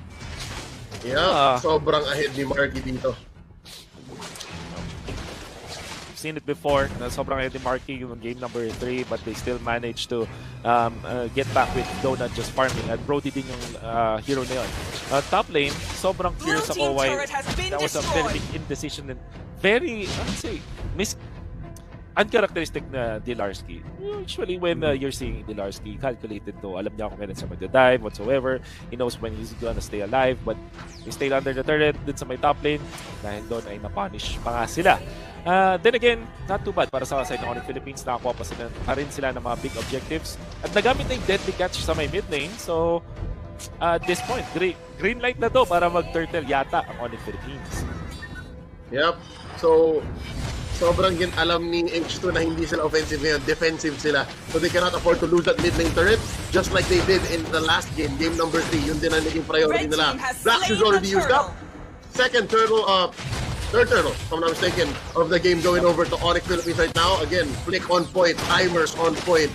We are primed for about 9-minute Lord, if I'm not mistaken, just under 9 minutes. Lalabas na itong Lord na ito. At ang laki na rin ng lead ng ONIC dito, ha? Almost 3K, if I'm not mistaken. 7 minutes in. Yep. Oh, naproud na ito. Kaso naspatan si Cadenza. This is bad for NXP. Yup. Pero may deadly catch na sagot si H2 as he was trying to secure his purple. Nag-ult na rin si Ureshi. So I think ang call ng team nila dito, ang call ni Hayes is, sige mag-ult kayo o mag-ult kayo. Kailangan lang natin kumapit. And ang naging resulta nun para sa side ng ONIC Philippines ay more space. Alam nila walang deadly catch. Alam nila nag-backdate si Cadenza kasi super low siya. And they are able to push top lane. Yep. Oh no, split, grab onto Donut. And there's the stun. Looking for the punish. And there's the finish. Kulang pa. Ang third part memory. Ang daming nagastos ang next play para lang mapatay si Dilar. Oh, ginamit din yung flicker doon. So that means ONIC Philippines just trading once again.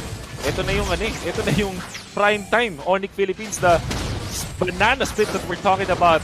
Kung hindi manalo ng clashes, win it by map. Yeah. Oh! Tatlo ang naibato sa hangin ni Ureshi. Pero matatrade out siya dito. That was a nice setup pero kulang yung damage output ng next week EVOS doon. Moments of brilliance pero ahead talaga ang ONIC Philippines. You can't deny that fact. Yeah. See the burst down and nakakuha na push yung ONIC Philippines sa may mid lane. NXP now trailing behind. Makikita pa rin natin na may chance pa ang NXP EVOS dito if they land all of their shots. That's what I always say kapag nakita ko ng Lolita. Specifically, meron kasing silang chain stun tapos AOE pa. Sanguine Claws, pati yung knock-ups ni Edith, all of them are AOE based. Tapos ibabanggain mo pa ng damage yung Sicilian, pati nitong deadly catch. There's a lot of potential for counter phase mula sa NXP EVOS. But ONIC Philippines, like I said, they win by map. Hindi sila straight up head-on collision against NXP EVOS. In fact, lamang nga na kills ang NXP EVOS. Pero yung ONIC Philippines, lamang na lamang sa mapa. Yep. It's a matter of strategic trades. Lahat ng binibigay ng ONIC, it converts into something else. And now it's grown to 6K gold lead plus a Lord marching down bottom lane, I'm guessing, or top. It's 50-50 here. Kung saan man yun, imamanage na lang ng ONIC Philippines yung waves nila. Hindi pa rin ready sumabak ang NXP EVOS. Bottom lane nga ang magiging entrada ni Lord. So sobrang parang dumaloy na ang dugo ng split pushing dito kay Flick. 0-0 siya. Nothing but the map para dito kay Flick. Yep, Greed though. Pumapasok. Black Shoes already used up. Cadenza, sobrang baba ng buhay. That's the tank on the side of next play. EVOS not ready for an engagement. Uwi muna siya. Recall, heal, walk into the base. And all lanes are getting pushed in. Pero maganda. Nadepensa ng next play ang wave sa taas. Bottom lane, baka nga mabutas na. Let's see if they're gonna allow it. And there's a deadly catch with the defense. That's still Greed alive. Black Shoes still waiting. It's on cooldown now. Pero mapapatay nila si Lord. And tatayo pa rin itong Toring ito. Inhibitor still standing. Oh, but there's a wave. Finally, super parking sabi niya, basag na. I'm actually surprised na wala tayo sa clash na yun. It was a very explosive Michael Bay na movie dito sa my bottom lane. Binato yung Luminous Blast, the torn apart memory. You see the deadly catch in there. May mga Sanguine Claws pang ibinato. The initiation coming out from Dilarski from the backlines with the Lord. Tapos may paputok pa mismo yung turret. Pero walang namatay afterwards. And it kind of feels like ONIC Philippines are playing their game. Ito yung nagpasikat sa kanila nung MPL Season 8. So far, acclimated dito ang kanilang new rookie. Flick, 0 kills, 0 deaths, 0 assists, pero sobrang taas ng farm. Yup, 0 hesitation. Alam niya yung rotations niya and alam niya kung saan niya kailangan pumunta para ma-pressure ang next play EVOS. If your next play EVOS, what's the game plan? We've been seeing them play defensive for the past 10 minutes, Wolf. Anong gagawin nila dito? Anong hinahanap pa nila? T-Spogi lang talaga, Leo. I think that's the only thing that they can do. Try to make the plays para makalabas sila sa kanilang base. But, if all else fails, just defend. Group of their heroes, ako bang ganda na kanilang depensa. Talagang hit lang yung ONIC Philippines kaya nakapag-push sila dun sa bottom lane. The next target, don't give this 12-minute Lord. Kasi may talon na yon. And although it will push sa bottom lane, so hindi siguro ganun ka detrimental para sa NXP EVOS na makuha yung Lord na yun. Still, it will keep their game longer. Umabot sa point na lalakas na si Yelihis ulit with the Sicilian and Donut. Baka makakuha na siya ng mga tipong of nature as well as the Blade of Despair para maka-match na siya. And maybe if ma-shred ng NXP yung ONIC Philippines just like that, meron kayong meron kayong pang-execute, baga. I appreciated the effort, pero conceal play sa wala. They did force the black shoes. And I think it's a matter of next play, playing the mental din. Parang, sige, conceal play kami. Gumamit ka ng resources para hindi ganun kadalik yung Luminous Lord. Which is, again, you mentioned, hindi ganun kasakit. Pero, masakit pa din. It's like it's free, but it's not. Tingnan natin kung anong diskarte ng ONIC dito. So hindi ganun ka-shove yung lanes ng ONIC Philippines at malayo din si Dilarski. So this is technically a 4v5. Pero bilis ng Lord take pala ng ONIC Philippines. Wow! Slain the Lord. What? Super Marky! No brakes on this train. Dinire-diretso na. Hey. Pero ang ganda ng wave na iwan ni H2. Nakapush sila. Tier 1 Red sa team back. turret has been destroyed. Yep. They were able to at least trade an influx of gold yan. Waiting pa talaga sa items ang NXP. And ang tunay na prescription dito pag ganito na yung nangyayari is to stay behind your base and just to wave clear. But we'll see Cadenza wants to make a play. Kaso na-check agad dito ni Dilar. Kita yung dalawa dito. And on Philippines, hindi sila mapapunish whatsoever outside of the base. There's a Sanguine Claws forcing the black shoes. So may isang ult na nagamit. Si Greed. Torn apart memory naman para sa side ng next play EVOS, and here comes the Lord. They have to use their skill very smart. They have to be good about this. And there is the deadly catch. Torn apart memory, kulang na stack na nalagay. Top, mid and bottom inhibitors have gone down. Sanguine Claws up. And this is going to be the split. There's a knock-up. There's the Numenon blast. Babagsak ang isa. Hatred goes down. And that's going to be Mikey taking down Oreshi. Buhay pa ang dalawa. Pero hindi na sapat pa para dumipensa. Ladies and gentlemen, ONIC Philippines even the score. We're going to game number 5. Leo, when we were opening the draft, you were asking ano yung dapat gawin ng ONIC Philippines to at least force a game number 5. We're talking about hanap ba tayo ng craziness, hanap ba tayo ng kung anong cheeky plays, but the answer is straight up, go back to the basics. Go back to what gave ONIC magic, di ba? The split push, it was so real. Even in the last moment, nakita natin, Leo, na yung bottom lane, binabaga ng side ng ONIC Philippines, 4 of them members, ina-assist yung Lord. Parang ina-usher nila si Lord. But nandun sa top lane, quietly, Flick, nakuha yung push dun sa may top lane, dun sa may mid lane, and already, nag-build up siya ng sobrang kapal na army ng minions na hindi na siya nasagot ng NXP EVOS. And eventually, isang battering ram ang inilabas ng ONIC Philippines when they tried to secure for that. It all started, before that clash, 0-0 and 0 si Flick. But they ended up with a 6-6 scoreline. Sobrang systematic ng game na to. Yep. Wolf, you said it's ONIC magic bago pa naging it's ONIC time. And look at this scoreline. You mentioned it, 6-6. Napaka-conservative. Hindi nila kailangan pumatay ng hindi kailangan. They just did what they needed to do. And they know how to do it in short order. 14 minutes, 19 seconds. So talagang may time pa tayo para mag-game 5. Ika nga, anong oras na rin kasi? It's ONIC time, but actually it's 8:24. Let's check out the smart plays, the highlights of game number 4 here. Yep. Okay, so ONIC Philippines ang talagang pinaka-successful nila is itong bottom lane control. And in fact, this was also the lane na halos na naglalagay din ng pressure si H2. So kung papansinin, lahat ng pressure na ginawa ng ONIC Philippines na attract yung NXP EVOS na maglaro dun sa may bottom side of the map. Nandun din naglaro si H2, kaya naman may mga times na itong si Flick ay nakakuha din ng purple buff steal. So yung top lane, it was evident na parang nakakalamang dito si Oresh. She's doing fine with her there with the Edith. Yun nga lang, yung fact na nakahatak ng ONIC Philippines yung kanilang mga players doon sa may bottom lane, talagang hindi na nila depensan yung ibang parte ng mapa. At yung Bane na dapat ay palaboy-laboy, that's the main win condition ng jungler na Bane, make the plays almost all the time, ay hindi nila nagawa. Hindi sila nakuha ng mga torre, hindi sila nakuha ng mga turrets, ng mga turtles, at eventually nag-expire yung timing ng Bane. And yung timing ng Bane, kahit sabihin mong yun nga, ang trabaho niya na lang is mag-defend, it feels very un-H2. Yeah, it feels un-H2O. Yun. Kung yung Rafaela hatred ay weird, mas lalo yung parang H2 na doesn't do what he wants to do on the map. And I guess, naubusan na ba? Like, should this be a sign for next play EVOS to say, hanap tayo ng ibang strat. Baka naman pwedeng hindi na tayo Sicilian only. Kasi that's what won them the past couple of games, right? So maybe it's time for Zico to bring out a new page of the playbook. Maybe.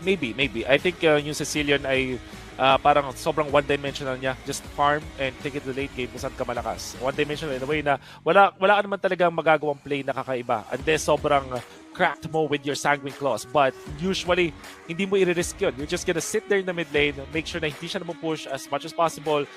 Clear mo lang yun, magpa-stack ka lang, eventually get into the late game. And unfortunately, alam na, ng ONIC Philippines nangyari na, they went back to the place na nagpa-famous sa kanila, and they integrated Flick with it so seamlessly. And now, they're reaping the benefits. We are going to a game 5. Definitely. Again, this is for Tournament Live, and you guys are watching Next Play EVOS versus ONIC Philippines. Isang laro pa. This is for the chance to represent the Philippines in this year's biggest international tournaments under the SIBOL banner. Siya nga po pala si Wolf, ako naman si Lito. We're gonna be right back after a quick break. One more game.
sa Gigamania!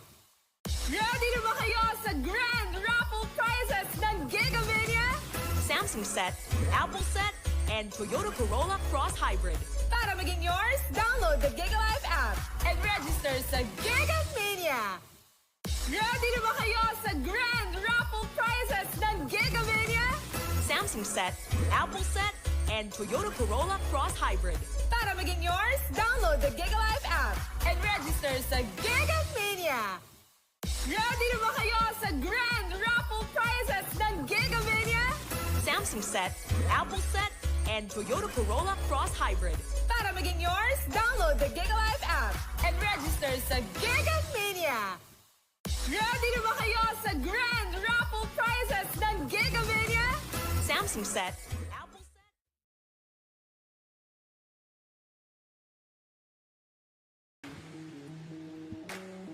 Anong oras na rin kasi, ladies and gentlemen, we're gonna go into game 5 here between ONIC Philippines and Next Play EVOS. This is once again for Tournament Life. Ako nga po pala si Leo. Kasama natin dito si Wolf, and we're bringing you this final game in this match for tonight's broadcast. Score is 2-2, and so far, ONIC Philippines, after going back into their old ways, they stopped all the crazy experimentation, all the theory crafting. Ginawa nila yung banana split on Magic. Ngayon, nandito na tayo. Next play, EVOS, tinanong ko si Wolf kanina, should they let go of the Sicilian? What other options do they have to clutch this game number 5? Alam naman natin to si Eli Hayes, marami naman nila already. I think pwede nilang i-consider yung Lilia as well as the Kagura. The lack of Kagura in this series is disturbing, Leo. So far, Kagura yung naging main mage in the previous series na nakikita natin kahit day 2, day 1. But this time, parang hindi man na siya pinapansin ng pares na team. Siguro nga, I find it really weird kasi parehas magaling mag-Kagura to. I mean, if you're looking at Yeli Hayes as well as Baloyski, di ba? Parang pwede magbakbakan yan. Hindi ko na-consider na malulupit talaga. So, I think in this series, baka ibalik yung mga ganun mga mages para kay Yeli Hayes. Surprisingly so, yes. In this best of 5, hindi yata nahawakan si Kagura at all, whether as a ban or a pick. We haven't seen any Kagura just yet. Pasok na tayo ngayon sa smart bans and picks for this game number 5. May magbabago ba? So far, wala. It's still ONIC on the red and Next Play EVOS on the blue. Mukhang nagka-sundo dito si Yeb at saka si Zico. Dito kami, dyan kayo. First ban, syempre, ng Next Play EVOS, still the show. So, if I'm where to look back, it's 1-1 Valentina, tapos Kufra. Para naman sa NXP, it's Cho, Selena, and Fanny. So, that being said, NXP, first pick Edith. Tapos yung ONIC PH, kuha sila ng Pakito +1. Kung ano man yung +1 na yun, depende lang din sa mararamdaman nila. But it was very effective. Ang kanilang kinuha na pick was the Clint. Kasi nga naman, ano nga ba yung Super Bowl? So, I'm gonna throw it out there. Yun yung mga bans dito. Fanny, Selena, Cho, para sa Next Play EVOS, tas first pick Edith. Para sa ONIC PH, 1-1, Kufra, pati na rin itong Valentina. Tapos sa kanila first pick, Pakito Clint. Wait. Wait lang. Pakito Clint, yun yun. Parang first pick sa isa, tapos may first pick sa isa. Yun yun. No. First pick Confirm. Edith, tapos Pakito Clint ang ONIC PH. So basically, replay nung kanina, tapos ayusin na lang nila. Oo. Alright, let's see. Actually, tanggap ko rin siguro kung Pakito dun sa Next Play EVOS, first pick Pakito. Yeah. That could also be possible, I think. Something's gotta change it. I agree with you. Kasi believer ako sa isang first pick Pakito since ano nga siya, very flex pick. So Edith pa rin. Hindi pa rin, Edith talaga. Pick ng NXP EVOS. So far, mataas naman ang rating ko dun sa place ni Oreshi. If I were to grade yung Edith niya, easily 8-9 out of 10 to.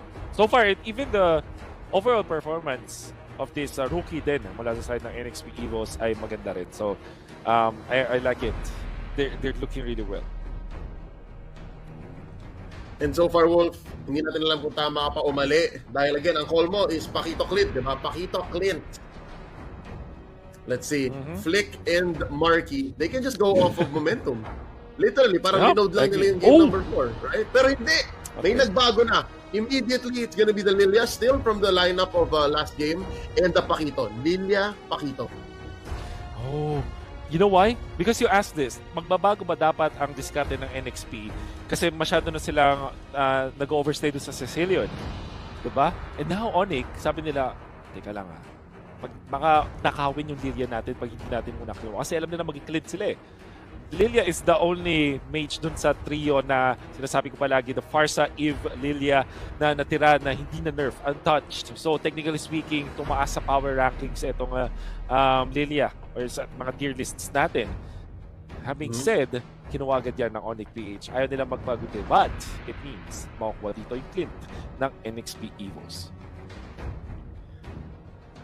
And so far, they still need one more and they're gonna go back to the Matilda. Okay, so return sila dun sa game 2. They're going back to game 2. That's how far back this Matilda pick goes. So ito yung first phase ng next play EVOS. You think they're gonna be getting the gold laner ulit or hindi? Oh! Uunahan nila bago pa lumabas yung blue. Ito na yung Yuzhong, sabi ng ONIC Philippines. First phase done. At this point, ONIC Philippines are already considering yung power, yung comfort ni Donut. And in games 1 and 3, was so instrumental sa pagkakapanalo ng NXP EVOS. That being said, hindi nila hayaan na maganda yung game ni Donut from any part of the game. Kasi nung game 1 and 3, sabihin na natin, particularly sa game 3, hindi maganda yung game ni Donut for the first few minutes, but eventually it went better compared sa ONIC Philippines dun sa late game. This time, making sure na early game until the late game, meron kang Yuzhong and Lilia na magiging problema para dito sa Clint. The next play EVOS, I would assume na ba nila yung Brody as well as this Popolit Pupa so that they will have a good laning stage versus potentially in the gold lane versus Sparky. Ang tricky nga lang dito is known ang ONIC Philippines na biglang gumagamit ng Lilia sa may gold lane. So, ito yung tricky. I like the man on the lands a lot as well. Tignan natin kung mga mag-flex nga ba bigla ang ONIC Philippines. If that first pick or first phase, first 2 picks, Lilia will be worth the flex. It's very, very possible as you mentioned. As for next play EVOS, ano pang natitirang junglers for H2? Nandiyan pa rin yung Lilia. Yung Olus. Kanina pa tayo Lilia ng Lilia. Nandiyan yung Olus. Nandiyan yung Ling. But very dangerous, I'd say. Hayabusa? Hayabusa really has fallen off. Parang nasa B na si Hayabusa. Oo nga eh. This is the Rafaela. My hatred. Still can't get over it, pero sabi mo nga mukhang kailangan natin masanay sa idea na hatred, the Harith highlight player of 2018, ng mga Gushon, mga Fanny, will go now down in 2022 as a Rafaela player. Well, go up to me, huh? He's growing up. He's eventually maturing, di ba? So this is J-Lord evolving as a player right before our eyes. Parang Chakno, Estes kahapon. Still not getting over it. But now, next play EVOS, they're gonna be closing up their draft. 2 more picks. Again, wala pa dito ang pick ni H2 at wala pa ang possible pick ni Cadenza. And na Wolf, ang nabanggit natin, medyo nagsa-struggle na hero sa metagame ngayon na si Hayabusa. And there's the Cadenza hero. There's the Jughead.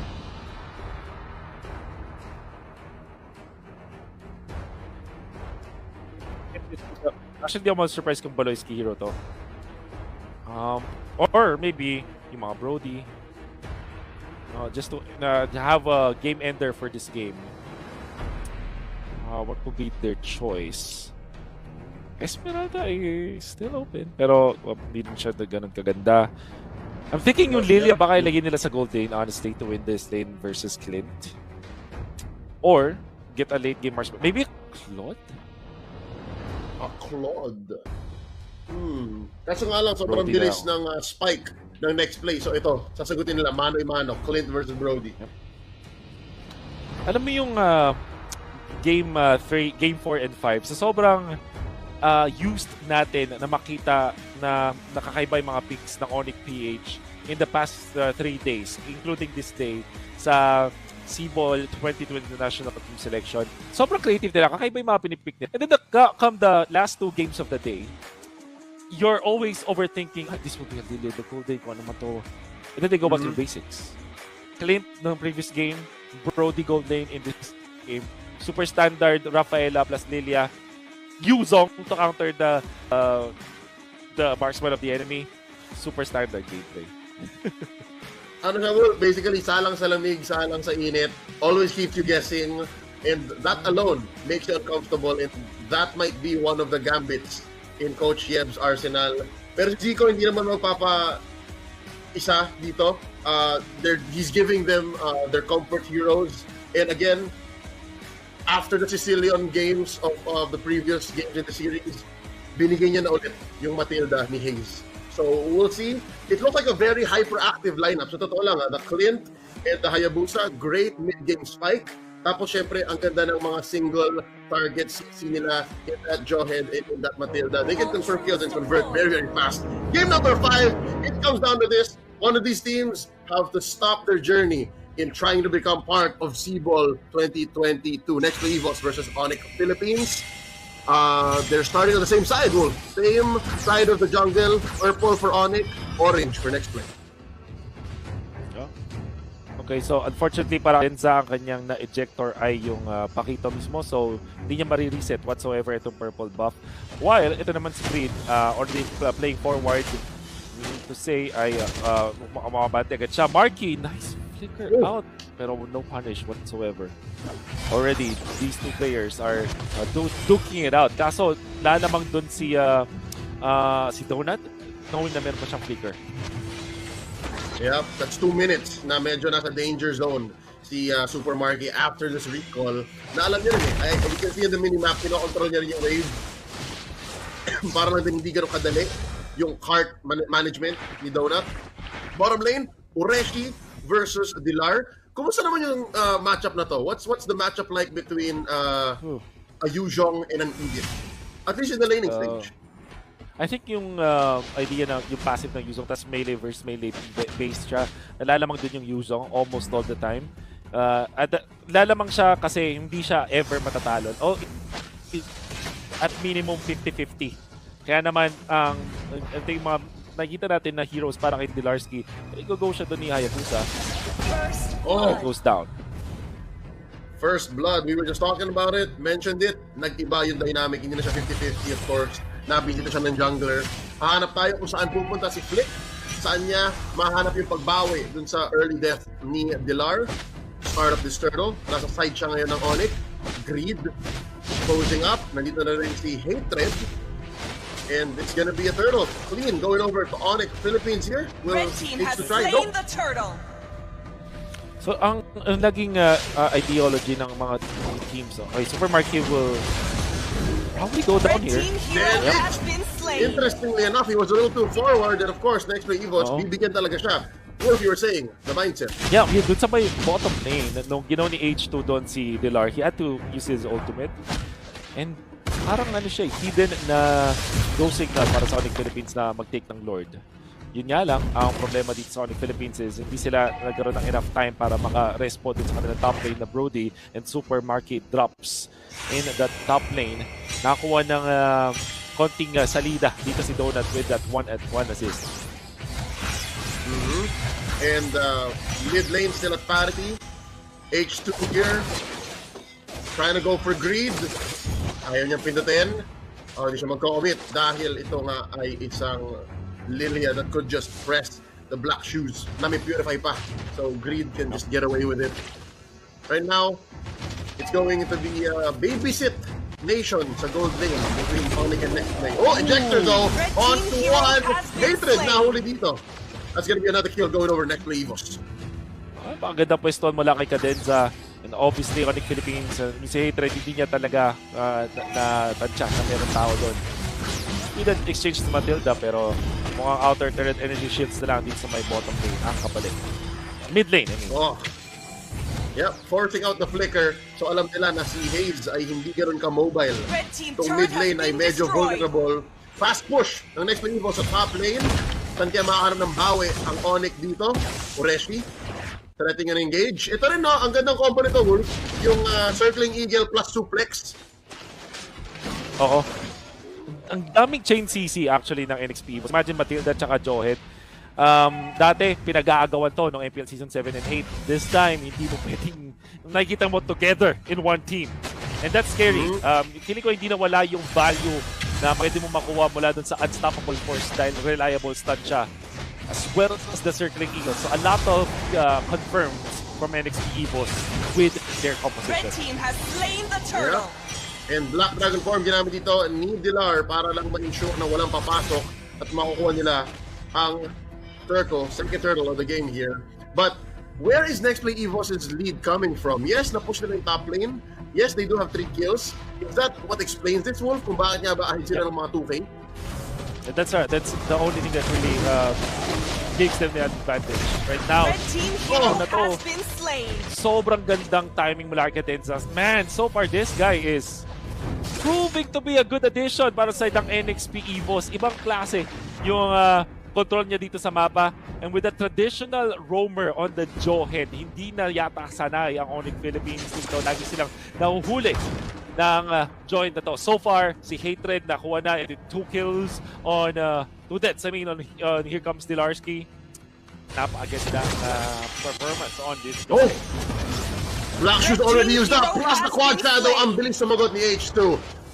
While we're waiting for more action, and I think ONIC PH has to slow it down, let's talk about Cadenza. You mentioned na napakagandang pickup niya nga para sa next play EVOS. You know what it feels like, Wolf?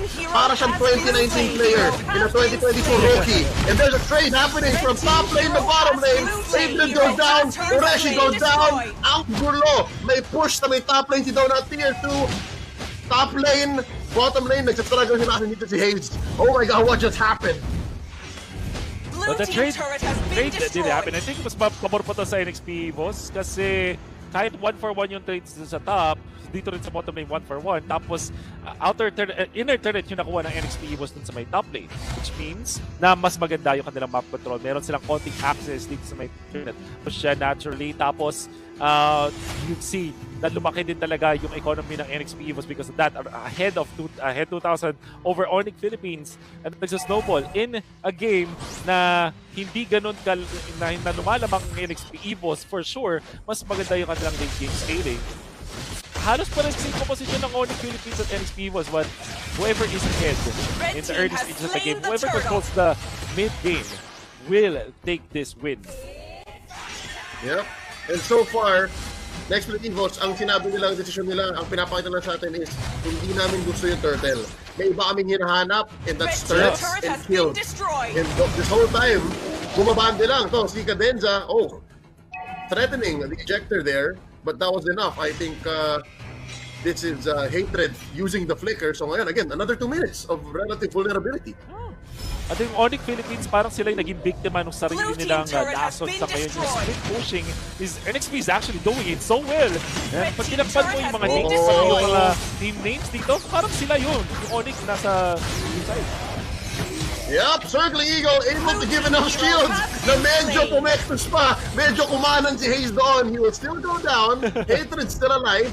Only healing to get them to move out. And I think that was just the first or second time na nakita ko nangyari sa Matilda. Swerving, you know? Then again, isang kill dun sa mid laner ng NXP EVOS. Yun ko kasi ang NXP EVOS kasi nakakuha sila ng push dun sa may bottom lane. Suplex and ult. Flicker out as well. Expended for Ureshi. Nanakaw ba ang purple? Nope. H2 still secures it. And I think ONIC is slowly building up some confidence. Pero tanong ko lang sa Wolf, ready na ba ang ONIC? Kaya na ba nilang maging aggressor ulit sa sitwasyong ito? They are down about 2k gold. When it comes to firepower, yes, kaya naman nila. When it comes to the items, siguro arguable, but I think the real question is, can they afford na hindi sila ganun? Kasi feeling ko imperative siya. Losing this mid lane turret para sa ONIC Philippines means the world. Para sa kanila team, laking map control ang naibibigay niya sa NXP EVOS dahil doon. Pick off on the Hatred. And also, off-cam si Dilar na welcome sa doon ni Ureshi at ni H2. Pero si Flick, makakabawi naman sa isa. It's Hayes, he's gonna take him down. I think I also found another answer to that question is, will the map allow it? Kasi may mga ganun mangyayari na parang mahirapan ka dahil sa mapa. Suplex plus bato. Dito kay Greed, popping that Black Shoes. And now it's Flick who's taking a lot of damage.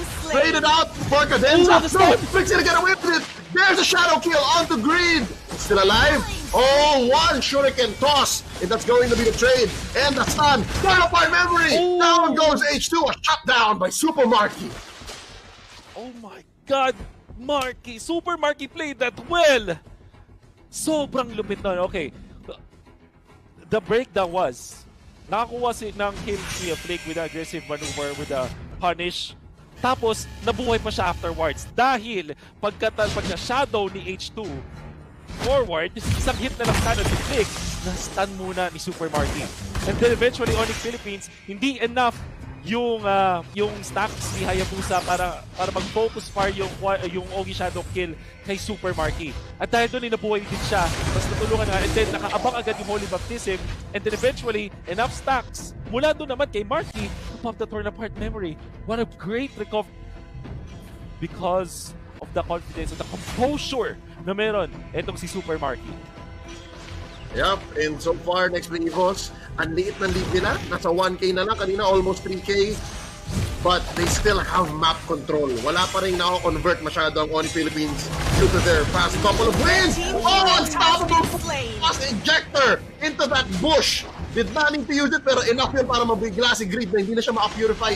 And Black Shoes, diretso convert into this Lord. It's the first Lord of the game. Not lethal. Pero kung ganito yung mapa mo, like how ONIC has it right now, nakalbo, yung mga torre mo, mid-tier 2 na lang natitira. Next EVOS is just going faster again. Back in the driver's seat. Not lethal, pero sobrang sobrang significant ito para sa NXP EVOS. What they're doing right now is late freeze, right? So pagsasabay nila ito with the Lord, and very good discipline para makahanap sila ng mga outliers, like low-hanging fruit, like potentially Flick, pero nakaramdam si Flick. It was very scary, pero at least Flick was able to just run away from that. And yung ONIC Philippines for sure, ay confident sila, kaso, what? Okay. Black Shoes bait!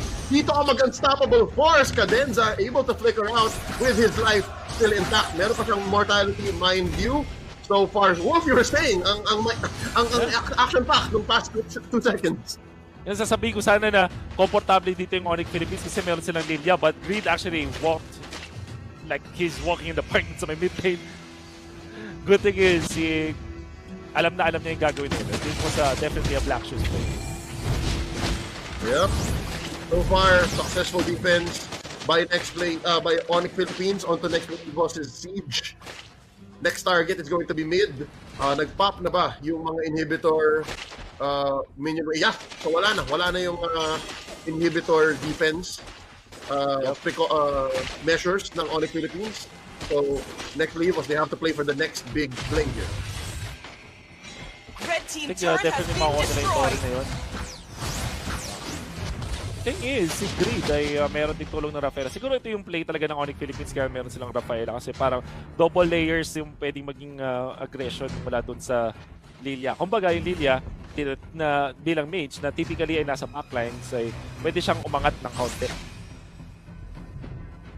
Yep. And again, it's both engage and disengage. So itong hatred Rafaela is really paying for itself in the draft. It's keeping them alive. ONIC Philippines down about 3,000 gold in 13 minutes. Lord coming up in 45 seconds. Ang ganda ng approach na next play dito. They're playing it safe. Nagpapakita sila. Pero hindi alam kung nasan yung Hayabusa. ONIC Philippines always have to watch out for that. And hatred. Playing for vision. Checking. Oh. We will have to hold our breath here. Siguro guys, Hinga-hinga. ng tubig. Hinga-hinga muna. Very tight. Woo! Very tight. I think we're just looking at a very close game. Pero I'm pretty sure na mas komportable naman, mas nakakahinga naman ang mga NXP fans knowing that they're 3K ahead and they're actually controlling the map. Wala nang outer turrets ang side ng ONIC Philippines at laging good side yan. Kasi ang talaga na kuha nila dyan is map control. If they're smart enough, ang NXP pwede nilang tanggalin or alisin ang mga buffs ng side ng ONIC Philippines and then get their own. Bigay nila yung purple nila dun sa perhaps other members, parang skill-dependent members of the team. And maybe even get the orange buff. Ibigay nila dun sa Clint para mas masakit yung damage and then get their own orange buff para dun kay Hayabusa. Tapos, ang kagandahan pa dito, na-activate naman yung Hayabusa ni H2. So, isa sa mga bagay na pwedeng gamitin, na pwedeng i-approach if you're using the Hayabusa is to split push 2. Isa mabilis ka naman mag-traverse ng mapa. And so far, that's what they've been doing, managing the top lane, managing the bottom lane. And I think, mag-overextend na konti, ipipilit tong wave sa taas para sagutin, para may -1. But wait, early! Black Dragon form here by Pilar. getting bursted down here. Oh, unstoppable force sa hanapan ng ejector.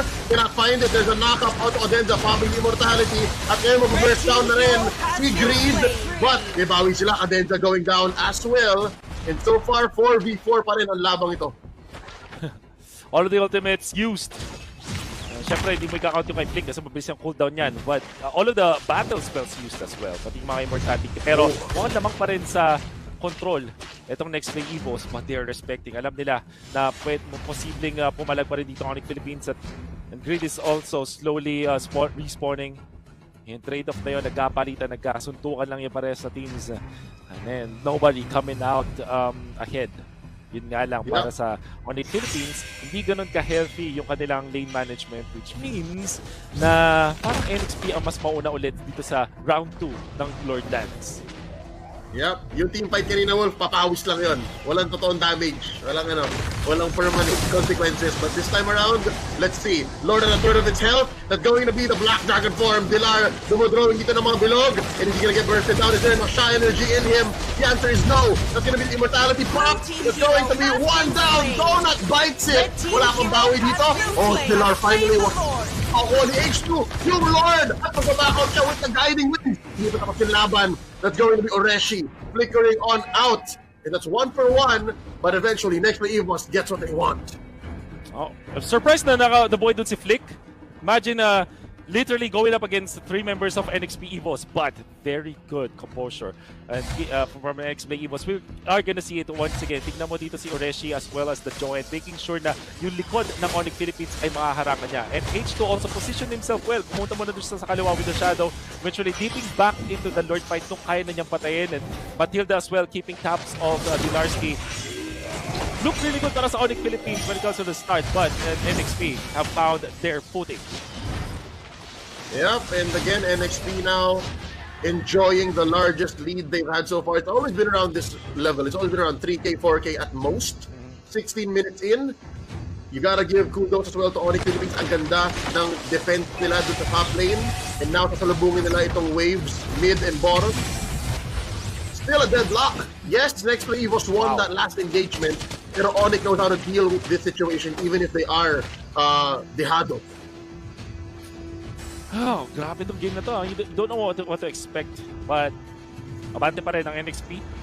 Good thing is, nakukuha pa rin nila yung mga Lord. And gotta have to give it to ONIC Philippines. Ang kanilang focus talaga is to take out Donut. Yun yung naging focus dito ni Flick. And he was successful in doing so. Still, sobrang close ng ating laban sa ngayon. And I think in 81 seconds, that's well above a minute. Which means, 15-minute Lord yung next Lord natin. Lord Evolve. Ito po rin kasi nasabi ng game. ONIC Philippines, are they gonna go for the play? This time, meron na silang mga battle spells, and that's also true with NXP EVOS. Ang gusto na lang secure is the purple buff. Look at Cadenza. Ang ganda ng pwesto ni Cadenza dito. Might find an opening, but hindi na i-risk ng ONIC Philippines. That was very scary. Imagine mo yun si Marky in range, within arm's reach ni Cadenza. Yeah, and pwede pa mag-TikTok plays given na may flicker to si Cadenza, pero mukhang nag-overstay na nga dito. They knew that after that orange buff, hindi na kanila ang bush na yon, hindi na dapat tambayan dahil nga nalalagyan ni Hatred ng vision ang mga bushes na ito. H2 with the Shadow down south, and Oreshi, iniwan yung waves sa may baba. So it's a level of freezing that will allow for this next Lord to eventually be a better take for next play EVOS. 2 Lords to none, 2 Lords to none. Let's say this next Lord Wolf, mahanapan ng ONIC ng paraan makuha. Will that put them back on the map? Maganda rin ba ang depensa ng next play EVOS? I think lamang ang ONIC ng bahagya sa wave clearing. Yes. Walang ganong kalaking wave clear or fast wave clear itong NXP EVOS comparably sa ONIC Philippines. And this is Lord Evolve. 18-minute Lord to. Anyone who secures this, sobrang laking advantage nun. Oh, sobrang ganda ng lane flow ng NXP EVOS to the point na napunta doon si Flick at binigyan ng konting opening NXP at with Clip, mabilis lang to. Fortunately for Flick, isa siyang pakito so mabilis din siya mag-dash through the map. Yes. Pero I like yung positioning ni Oreshi dito. Kaya ngang gawin yun. Kasalubungin niya kung sino man ang dumaan dito, pero specifically si Flick. Si Flick yata ang inaantay niya para masuflix. Oh! Wait lang. That's stacked. placed on. And there you go, Flick in trouble. Down he goes! Hayes gets a kill. Pero si Donut naman ang tatalo nandito ni Dilar. Pinoprotect siya underneath this turret. Hindi siya mabubuhay. They tried with that guiding wind, but that's immortality pop of the general. Makabagsay na rin siya ni Ureshi dito. 2 for 1 ang palitan so far. It's gonna be Shadow Kill. H2, Choco Salonga, takes down Paloyski. Dalawa na lang titira si Hatred, Jassy Super Marky. At mukhang nanalo na nga ang next three EVOS sa palitan. That's gonna be one more kill. Immortality pop on to Super Marky. Traded out so far, pero immortality lang mawawala dito sa side ng next play EVOS. And that's a wipeout. Woo! Well done, NXP EVOS. They have managed to isolate Flick. Medyo nag-stutter kasi yung screen ko, so hindi ko alam exactly what happened there. But this is game winning. Sobrang ganda ng wipeout na yun. Only Flick alive. 10 seconds for Dilarski. Very unlikely for the defense na nararamdaman niya sa next play EVOS ang next round. Ang ganda ng pag-stop nila. Nalak na! Ladies and gentlemen, that is next play EVOS. Taking game number 5. Moving on through the lower bracket. The dream is alive for Jeniel Bataanon to bring his younger teammates that much closer to joining him once again to be part of SIBOL. GG well played for ONIC Philippines. Wow, that's super well done mula sa NXP EVOS. You gotta have to meet yung advantage sa side nila, right? It was a long drawn game, sobrang tiring nun for sure. Pero imagine this, they had what? 3 rookies, 2 veterano sa kanilang side, but they still managed to win that series against a team with 1 rookie, right? Sobrang lupit no, lalo na game number 5. Why? Because they managed to find the open against Flick. So far, that's the only death on Flick. Sobrang ganda ng pinapakita ni Flick all throughout this game. But in just one moment na bait nila doon, si Flick doon sa may bush, eventually na-attract din nila si Dilar. Dilar knew na kaya niyang patayin doon si Donut and he was able to do so. But it actually asked so much from Dilarski. Masyado sila napakamit doon at nakahiwalay yung mga members ng ONIC PH. Wala si Rafaela to kind of salvage both Flick and Dilarski doon sa moment na yon, at na 1 by 1 na lang sila ng side ng NXP EVOS. Well done mula sa kanilang squad. Let's look through the smart plays here in this almost 20-minute match. Honestly, ONIC was holding on very well, pero next play EVOS, alam lang talaga nila yung next 1 or next 2 steps if ever anything were to go wrong. Here you see 6 minutes in, lamang. Actually, this whole time, lamang ang next play. That's right. Yeah, that's definitely right. Ang maganda dito sa NXP is hindi katulad ng game number 3 kung saan kagala dito yung Hayabusa ni H2, the jungler of NXP EVOS. At the same time, yung magandang nangyari is yung pagtulong ng NXP EVOS dun sa may top lane para kay Donut. It actually prevented Marky from farming a lot. Sabihin na natin yung ONIC Philippines, ang ganda ng mga turtle fights sila. Sobrang ganda ng execution with the turtle fights. But NXP EVOS are able to get so many good trades across this game. Kaya naman, eventually sila din talaga yung nakakuha ng pagkapanalo dito sa laban na to. Yep, and in many different parts of the game, nakita mo naman na ONIC understands the dynamic. ONIC understood na ito yung dapat natin gawin, dito tayo hahanap, and yung Lilia ni Baloy, again, ang dami niyang kinakaing ult and ang dami niya nakukuhang chances para magsayang ng battle spell sa kalaban, but that can only work for so long. That can only happen for so much until kahit si Oreshi lang, hindi na gumamit ng ult, di ba? Parang mahuli ka lang nung suplex, it's enough to compromise the approach. Even for Dilar, no? Ang dami natin best dito nakita na parang ang aga nung Black Dragon form niya. Yeah. And I think hindi lang siya dahil dun sa mistakes, but I would I would credit it dun sa parang pag-force ng NXP. Parang may mga heroes na parang i-attract na mag-ultimate ka. Ang sobrang awkward dito para sa mga members ng ONIC Philippines like Marky for example is merong unstoppable force to go with circling eagle. Sobrang hirap na sitwasyon noon. Anybody will find it hard to position himself kapag ganun yung composition ng kalaban. And we miss that a lot. Normally nung last meta game, hindi ever magsasabay ang Joyd at Matilda. Laging trade yan. But this time NXP EVOS going back to their roots. Sobrang standard ng gameplay and kayang-kaya nilang mag-confirm ng mga stunts. Ang dami nilang crowd control kasi kaya nilang mag-chain stun with Edith, with Jawhead, as well as the Matilda. We saw that in the game. I think that this is the part where ONIC Philippines will stumble na. Makikita natin na mahuhuli doon si Flick. And with that kill, sobrang bilis din kasi. Mapapapwersa doon si Delar. And Cadenza actually pala yung nag-zone out doon sa ibang members ng ONIC Philippines. Kaya naman, after the kill doon kay Donut, wala nang nakuha ang side ng ONIC Philippines. Hindi nila nasuportahan si Delar nung nag-dive. So a lot of the disconnect within this game. Then eventually, itatry ng ONIC Philippines na tumakbo. Ito, may isang mini play dito si H2. Alam niya kasi ang gagawin ni Marky para makatakbo, makatagos doon sa what you call this, the wall, is gamitin yung kanyang stun para makatalon siya from the opposite side. Pero hinatak ni H2 gamit yung shadow para nga naman ay hindi siya, para kahit ma-stun siya, mahatak niya mas malayo pa sa Tori doon si Marky. Well done coming out from H2. The little place that matters. And there you have it. Nasa top 3 na ngayon ang NXP, and they secured the date against RSG para naman ipatuloy ang kanilang kampanya dito sa ating SIBOL 2022 National Team Selection. Yep, but still, GG well played for ONIC Philippines. They were in the top 4, and now there are only 3. Next up, we're going to be seeing next play EVOS face off against RSGPH. Nag-aantay sa Grand Finals ang Blacklist International. Wolf, any last thoughts? Any closing thoughts before we close up? Because umabot na rin tayo 9 o'clock.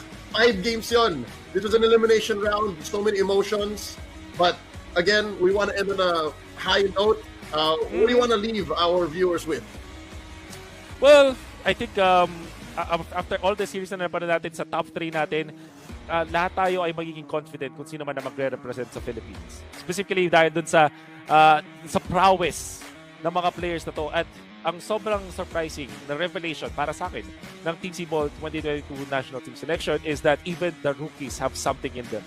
Donut, nakita natin si Cadenza, Reshi, wonderfully done. Flick, even with his loss, all throughout the series, langay lang siya pinasok. Wala man lang pampainit kay Flick. Pero kita naman natin na maganda kanyang performance. Hindi ganoon kadami yung deaths. Sobrang impactful sa mga wins ng ONIC Philippines. And the future is bright for the amateur scene dito sa bansa. Yep.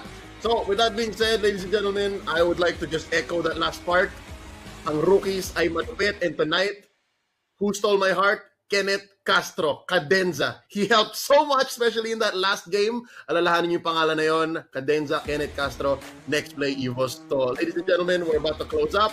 Thank you so much for joining us in today's broadcast. We're watching the SIBOL 2022 National Team Selection for Mobile Legends Bang Bang.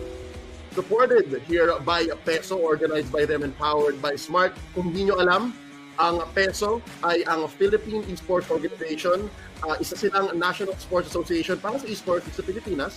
Layunin ng Peso na palakihin at pasigahin ang esports industry dito sa ating bansa. Sila ay isang non-stock, non-profit organization na binubuo ng mga esports industry big players tulad ng Tier 1, Grad Concepts, Mineski Global, TNC, Brain Esports at marami pang iba. Suportahan natin ang Peso sa kanilang mga adikain. Para sa karagdagang impormasyon, maaaring nyo bisitahin ang www.esports.com.ph o kaya ang kanilang Facebook fan page, Philippine Esports Organization. This event, this broadcast is also powered by Smart. Experience the power of Smart 5G in over 4,900 sites nationwide. Switch now to experience the difference. Visit smart.com.ph/MNP to learn more. Guys, huling araw na bukas, we're gonna be seeing the lower bracket finals and eventually the grand finals. Best of 5 at best of 7 yun. Kaya kung ako sa inyo, kumain na kayo ng hapunan dahil medyo late na rin kasi ako gutom na rin ako. Wolf, we'll do the same. We're gonna get some rest, and tomorrow we're gonna get that much closer. By the end of the night, confirm people and teams, players, very talented athletes joining the SIBOL training pool to help represent the country, the strongest MLBB country in the world right now. Maraming salamat on behalf of Direk, on behalf of everyone making this happen. Magandang gabi sa inyo lahat. Renmar and Wami. We'll see you all tomorrow. Good night.